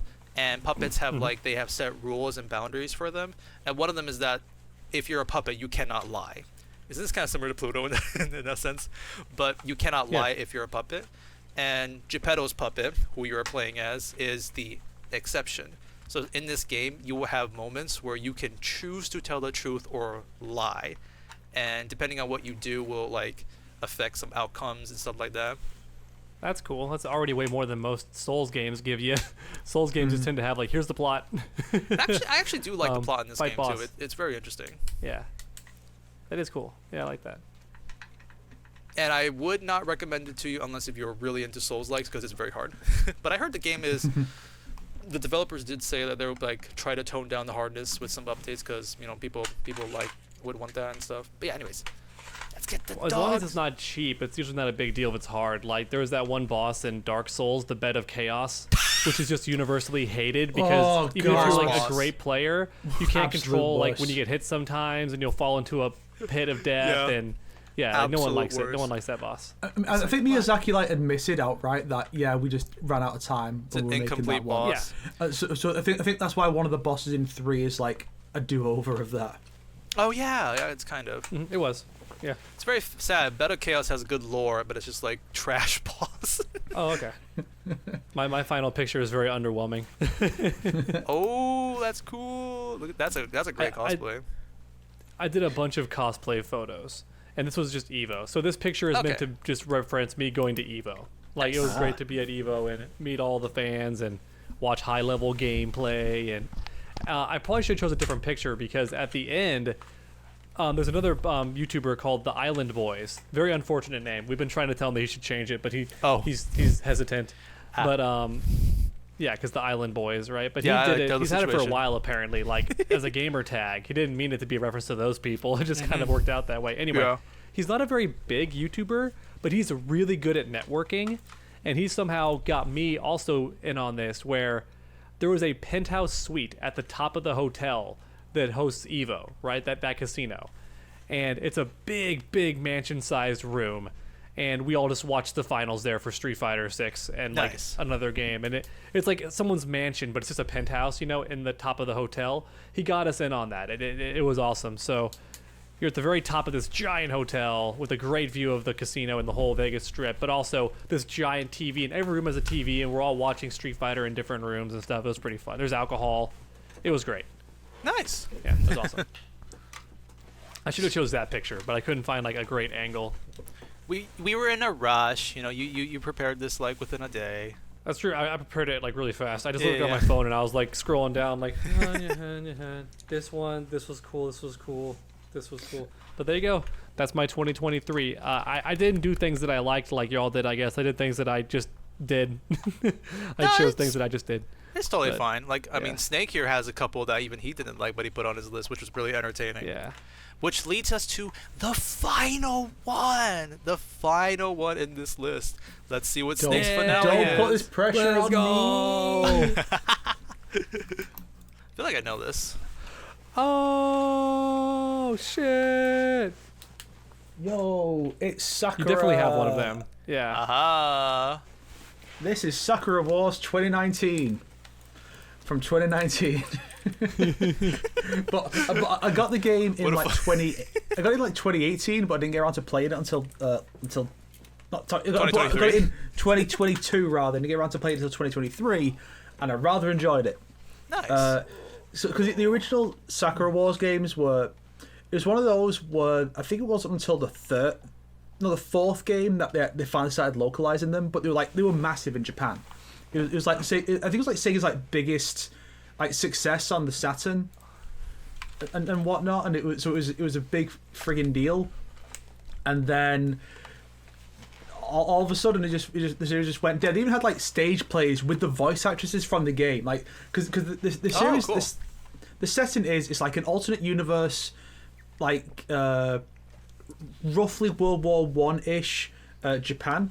I think it's the Taisho era, which I think is actually like when the new Godzilla film's set actually. Oh. And like they got That's right. the idea that demons are attacking, and so there's this group, the Imperial Combat Review, who will put on plays and musicals, while also using steampunk mechs to fight the demons. And Okay. and then some of the sequels, you go to Paris and then to somewhere in America, forget where. But like, have you ever seen like the artwork for the fifth game where like one of the girls has like a cowboy hat? That's why. But the team's always been like multinational. Like there's a Russian girl in the first one, and a French in the second, an Italian, Japanese, so it's good. But then this one is like the new generation game, and it's ever been like a turn-based strategy. It's more of an action game, but it still has a lot of the same mechanics of interacting with all the characters and boosting your relationships. And this is a series that always did cool things. Like if you had a save of the first game, you could get like unique scenes with your love interest when you played the second one, or like when the main character comes back to see all the girls again, whoever was your love interest will be the one to greet you when you come back. And so they always did cool stuff like that. Interesting. So hopefully if they do a sequel to this one, they could do more of that. My biggest complaint with this one is that, so it's kind of set up like an anime where they'll have like episodes, and each girl gets one that focuses on her. Except Hatsuho, my favourite, the Shrine Maiden girl on the left with the red hair. Yeah. And it's like she doesn't get her own episode because she's like the childhood best friend of Sakura. That girl in the nice kimono there, like it's like Oh, they are the cherry blossom childhood. give it away. And so Yeah, she's the main girl, so she's the one who gets all the focus. And so she gets the focus in Hatsuho's episode, but fortunately, you play as her in the penultimate episode. Like she's the one you play as for that fight, and then in the final level, it's whoever your love interest is. So because I had my main character choose her, she's the one who's with him for the final battle, and so they got to be the focus. And then there are a lot of scenes that are exclusive to who you choose with the romance option, which is neat. But it's one of those games where I'm like when I go back and replay a Persona game, I'll be like, okay, I'll pick a different character. So I'll pick Kawakami for the my first playthrough of Persona 5, and then for Royal, and then I was like, well, the next one I'm going to pick Anne. But this is one of those where I'm like, I don't think I can pick anyone other than Hatsuho because I like her so much. Everyone else is mid. She's the best looking one for sure. Like this all right one to do. Oh, one of my favorite bits actually is because one of the friends of the main characters runs like a bakery, and so you eat like the main character goes there and just like she's not around, so he just eats this like this bun or something that's just left out, and then all of a sudden everyone he sees looks like Hatsuho. Everybody, he's trying to find her, and so everyone now looks like her to him, and he's like, "Oh God, what is happening?" And so like, you even see like all the civilians in the area, their character models have been swapped for her. So you go around like, awesome. here's a little old lady who looks like Hatsuho. Here's a child who looks like Hatsuho, and it's so fun. This is goofy it's like shit. A magic bun that he ate that like did that or something. Hallucination bun. Something like that, yeah. It's kind of wild. I thought you were gonna say that the bit that she runs a bakery and everyone makes the joke that she has the cake, or like she runs the whole ass bakery, because you know that meme. This does not work in Japanese, unfortunately. Yeah, I was gonna say the joke. Well, I meant the fans who play, like the weeaboos like us, you know, the Westerners. But yeah, so I rather enjoyed it. I even watched the anime sequel to it, which was not very good, but that got dubbed. So the characters do have official English actors now. Cool. Hooray! It's all ruined by localizers, probably changing everything they say. Hooray! It was done by Funimation, and I think Monica Rial was in it. So, shit! So my joke is relevant AF. Okay. Dude, those patriarchal societal norms. I can't even say it. Somebody's damn syllables. See, the funny thing about that is that like people like Jamie Marshall who wrote that are now complaining about the AI stuff, and it's like a lot of people are very, very unsympathetic towards these people. Yes. It's like, oh no, you might lose your job ruining anime. That's how I felt when, like, even the Hollywood writers' strike. I was like, y'all haven't written anything good in a super long time, and you've just been adapting books in comics. Like, why do we even need Hollywood writers? Y'all are just stealing other people's stuff but making it worse. So why do we actually need you? But yeah. I mean, if they're treated better, maybe they'll write something better. Well, I don't know. Whoever knows, because people usually blame like the higher ups like changing things, like or people it's are like people are very quick. What people like, and we're gonna do that in movies. It is weird how often how quick people are to immediately assume, oh, well, NetherRealm didn't make this decision. Clearly it was Warner Brothers, and it's like, I don't know, I feel like most of the writing stuff is on NetherRealm. Probably. The one guy on the staff who it actually was his choice, but he's letting you place the blame on WB. Like, yeah, definitely was them. They told me to do this, not me. There's one guy commented on my Injustice 2 video, within the last week or so, replied multiple times arguing the point that saying that DC made the story of Injustice, and I'm like, no, they didn't. It was NetherRealm. They made the story of Injustice. They wrote the game, and I made that one reply, and he's replied like 5 times since because he's molting so bad, and it's like cannot accept that NRS is the one who wrote this. Yeah, he comes back saying, and then he just comes back saying DC did it, checkmate, and it's like not even providing any kind of new evidence or anything. He's just saying that he's won, and I'm like. No, you've not though. I guess you could just name the writers because it tells you like the writers, and he's like, hey, it's these 2 writers, exact same people that wrote like MK11 or whichever game they wrote. That's really funny. Yeah, I'm pretty sure Dominic Chancholo did writers, write but they can be too. trash too, though. I'm pretty sure like Injustice 2 writer and MK11 are the same. I think because the Injustice 2 person is doing MK11 is like what the people are. I thought the comic people were also like the same or something. It's if the DC writers had a hand in the story mode, yeah, it's like then somebody would have got fridged. So Sean Kittleson did did the MKX comic, and then went on to co-write MK11. Dominic Chancholo did 11, 1, and I think Injustice 2. And I think he's actually been with them since MKX. But then there were other people who did the Injustice comics. Damn. Like, I think Tom Taylor was one of them, which I think was like his big claim to fame before. Wait, so other people did the Injustice comics and not the game story? Yeah, that's right. Okay, no wonder they're very like different in terms of tones and whatnot. I never hated any of them, honest, but the Injustice comics, everyone else hates them. I thought they were fire. I think I'm just easy to please. I like them too. You are. You definitely are.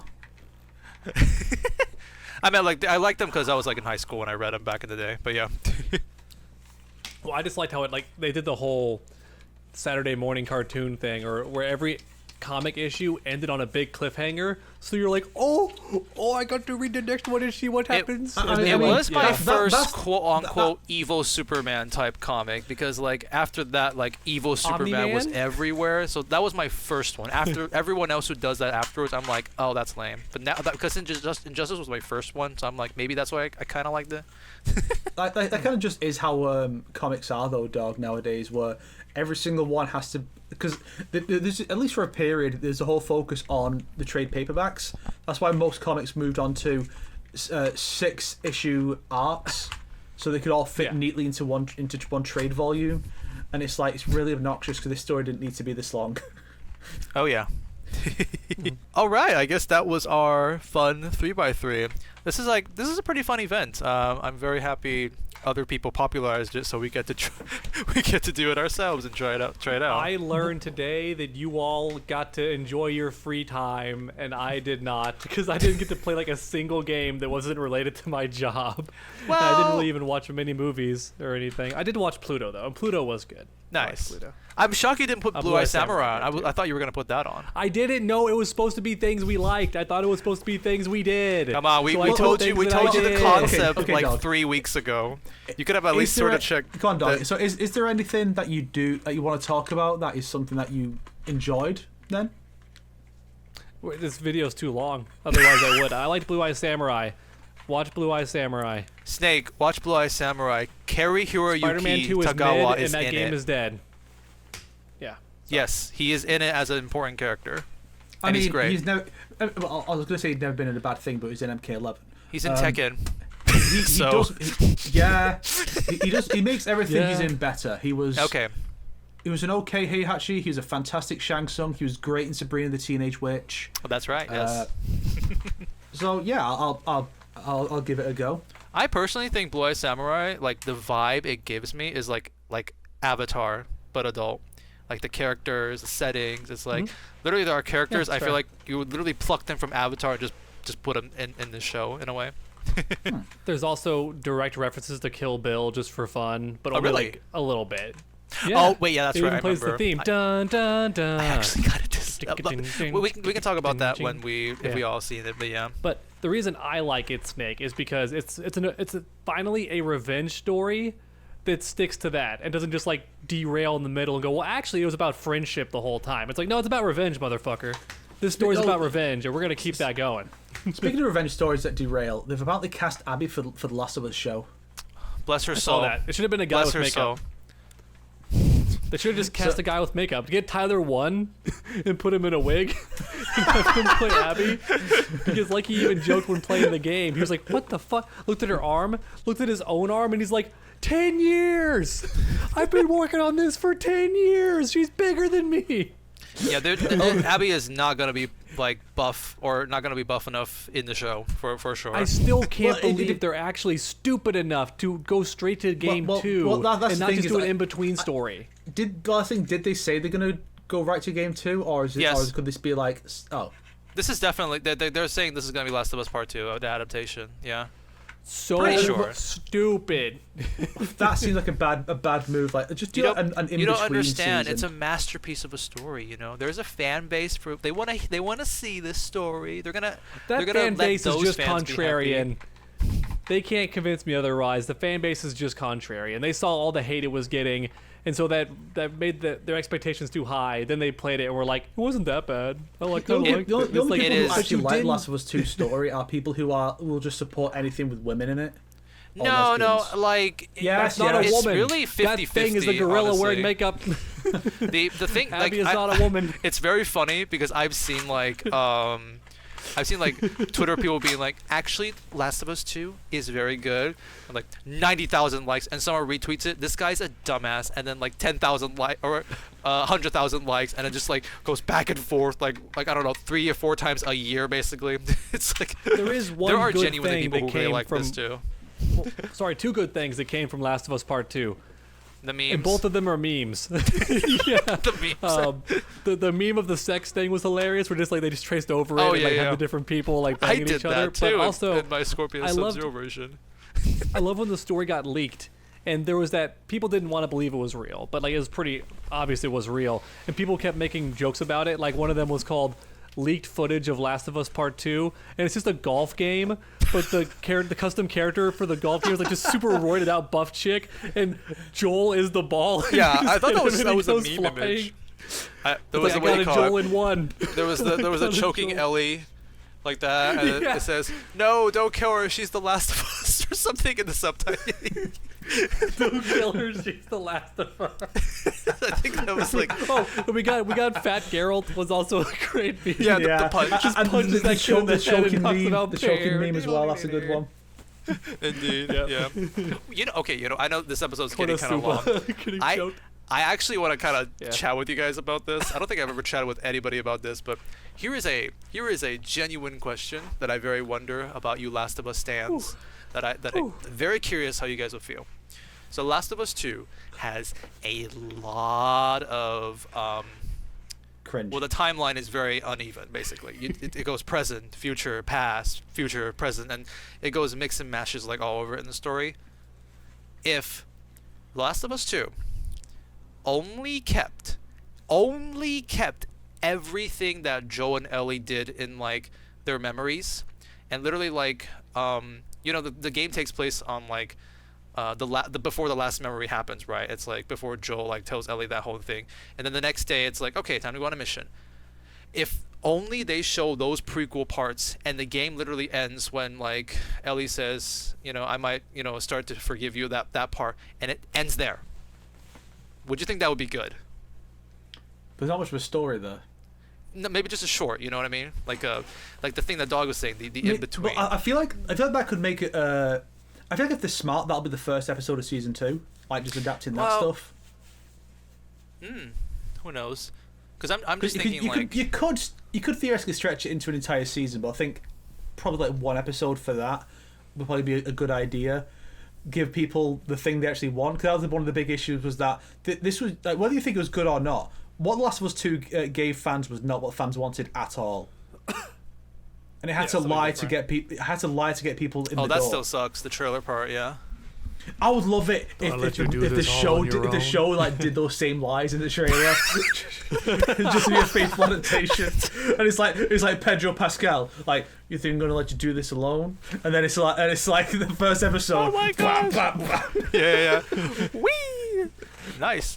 So what I would have wanted from the game is, first off, if you want to have like that, there's just so many easy ways to fix it. I feel like A lot of Having people, Abby- yeah. It's been years. Having Abby kill Joel and then you're forced to play as her was the obvious wrong choice. If you want to have Abby kill Joel and have us empathize with the character, just do like what Halo 2 did, where you go back and forth between both of them, and then like halfway into the game she kills Joel or something. That was like, no, I liked this character. Why'd you have Yeah. to kill my favorite like dad I in think video games? people said you it's know? like how the game with Abby and like maybe Joe in the group like hanging out and doing like an entire mission, and at the end she finds out about Joe, and then maybe do that in the third game or something. Well, also for the ending is also dumb, because the whole moral of the game was supposed to be that revenge is Revenge feeding bad. more revenge. Violence begets violence. So Yeah. in the end, she chooses not to kill her. She does not get the revenge, which is Yep. stupid. But hey, to make that actually make sense for a moral, shouldn't Ellie get a happy ending because she didn't do the revenge, but she still gets a sad ending where like her girlfriend left when she was gone and took the kid, and then like she lost her finger. She got can't play less the than what she guitar. started off with and stuff. She got nothing out of it. Like, either have the revenge pay off, or give the player the choice, and then punish them or redeem them based on their option. Would have been cool. That is Like, true. Yeah, particularly- give us a what- choice for like a different ending. Snake, go ahead. Sorry, we keep. What's particularly funny about about the whole premise of Last of Us 2 is that Snake, you're lagging. they- We can't. You're lagging right What? now. He's dead again. He's a robot snake. Okay, you're semi-back. You're semi-back. By the way, Snake, are you gonna mention something that Nakey Jakey said? No. Okay, then I'll mention that that- after you're done with what you're saying. That is a very good video. You should watch that.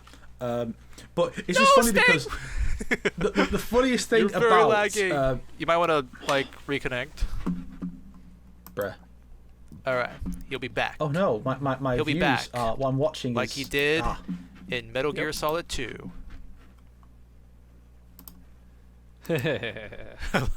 Hello, Snake. Hello. All right. Hello? Seems like you're good. Okay. We should probably. I don't Yeah. know. Oh, what a- Last what a thing to cute say, last thing, cosplay for a basically. dog. So the funniest thing about Last of Us 2's premise is that the idea of like going across the country in the name of revenge during a zombie apocalypse was deemed too stupid for The Last of Us 1 because Tess was going to do that. And then they decided that's fucking dumb. That wouldn't happen. I think it was Neil Druckmann who talked about it, saying that interesting. it wouldn't work. So we didn't do that. And then Last of Us 2 is that, and it's treated completely seriously. And it's like, what happened, man? What happened? Very interesting. What I was gonna say, and this will be the last thing I talk.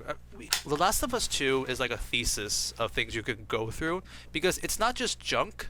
It's like meticular, very detailed, deep junk. So you can really like find more to talk about. What I want to mention is the revenge bad narrative does not work because Nakey Jakey mentioned this too. It's because fucking Ellie kills like 100 people throughout the game. Yeah.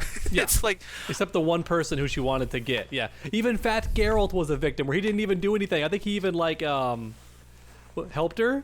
And she yeah, still he told the kills him. truth. Yeah, before he died. Yeah, it's like if you want the message to hit. Like the thing is, she has killed, and killing is like irredeemable, basically in a way. Yeah. So it's like And look, there's one thing I will say the game did well that someone else should try to emulate. It's just the gameplay, though, which is the the gameplay is victims good, cry yeah. out for people you've killed, and they also feel bad when you kill their dog. Like, you hear their Yeah. emotion when they discover it. Like, Rick, say no! names, Like, basically. if more games could emulate that, that'd be sick. Like, where every NPC feels like they cared about the random NPC you killed. That sounds dope to me. Because most games, like, you just shoot their friend and they go, "You'll pay for that," and then you shoot them. But in Last of Us 2, they'd be like, "Gerald, no! Fuck! Move, Gerald!" And then you shoot them. And that's Yeah. kind of cool to me. Like, I Go, like go that. watch the Nakey Jakey video on Last of Us 2 to see how they could have done more with that, like Snake Eater did, but they didn't. oh, Snake like I have Eater. seen there's some YouTube videos of just being like fucking people who've played like Last of Us 2 for 1,000 hours and just like doing like the stealth sections and the most like John Wick-esque like Ellie kind of like action. It's like, okay, that's the kind of badass if you're really good at the game and stuff. Like the gameplay aspect is really not what people are complaining about. Okay. Anita Sarkeesian, it's your fault, Anita. You can't convince me it's not. It's Anita Sarkeesian's fault. All right. Well, how Stay where you belong in our memories. So Final Fantasy line. I don't know if we'll do more like event like episodes, but these are kind of fun. If you have any events you guys would suggest, then maybe we could try them out. We're not necessarily in an MK drought, but like it's fun to maybe talk about other things and do other things on the podcast occasionally and stuff. I will be on vacation on the 20th. Again? It's been Me too, actually. I'm also leaving for a bit, so it's Like I'm a gonna go week, ski basically. in New Mexico. Oh, cool. So I'll be on vacation. Probably when I come back, we can do like an episode after that. But yeah. Anyways, so thank you so much for watching, everybody. Thanks again for the amazing fan art. I hope you guys had fun checking out our 3x3.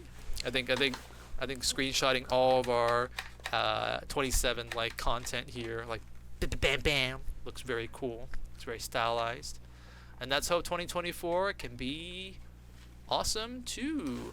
All right, shoot us, Snake. Quan Chi, why'd you break Mortal Kombat? Put it back. Fix it, please. It is loaded. I don't want to fire it because I don't want to shoot the camera. I will do this that's though. understandable. Okay. Oh wait, it's not loaded. It's just the shells, not the fuck. I'm already dead, so just kill dog. That's What cool. the fuck? I've already stopped recording. You stopped the recording.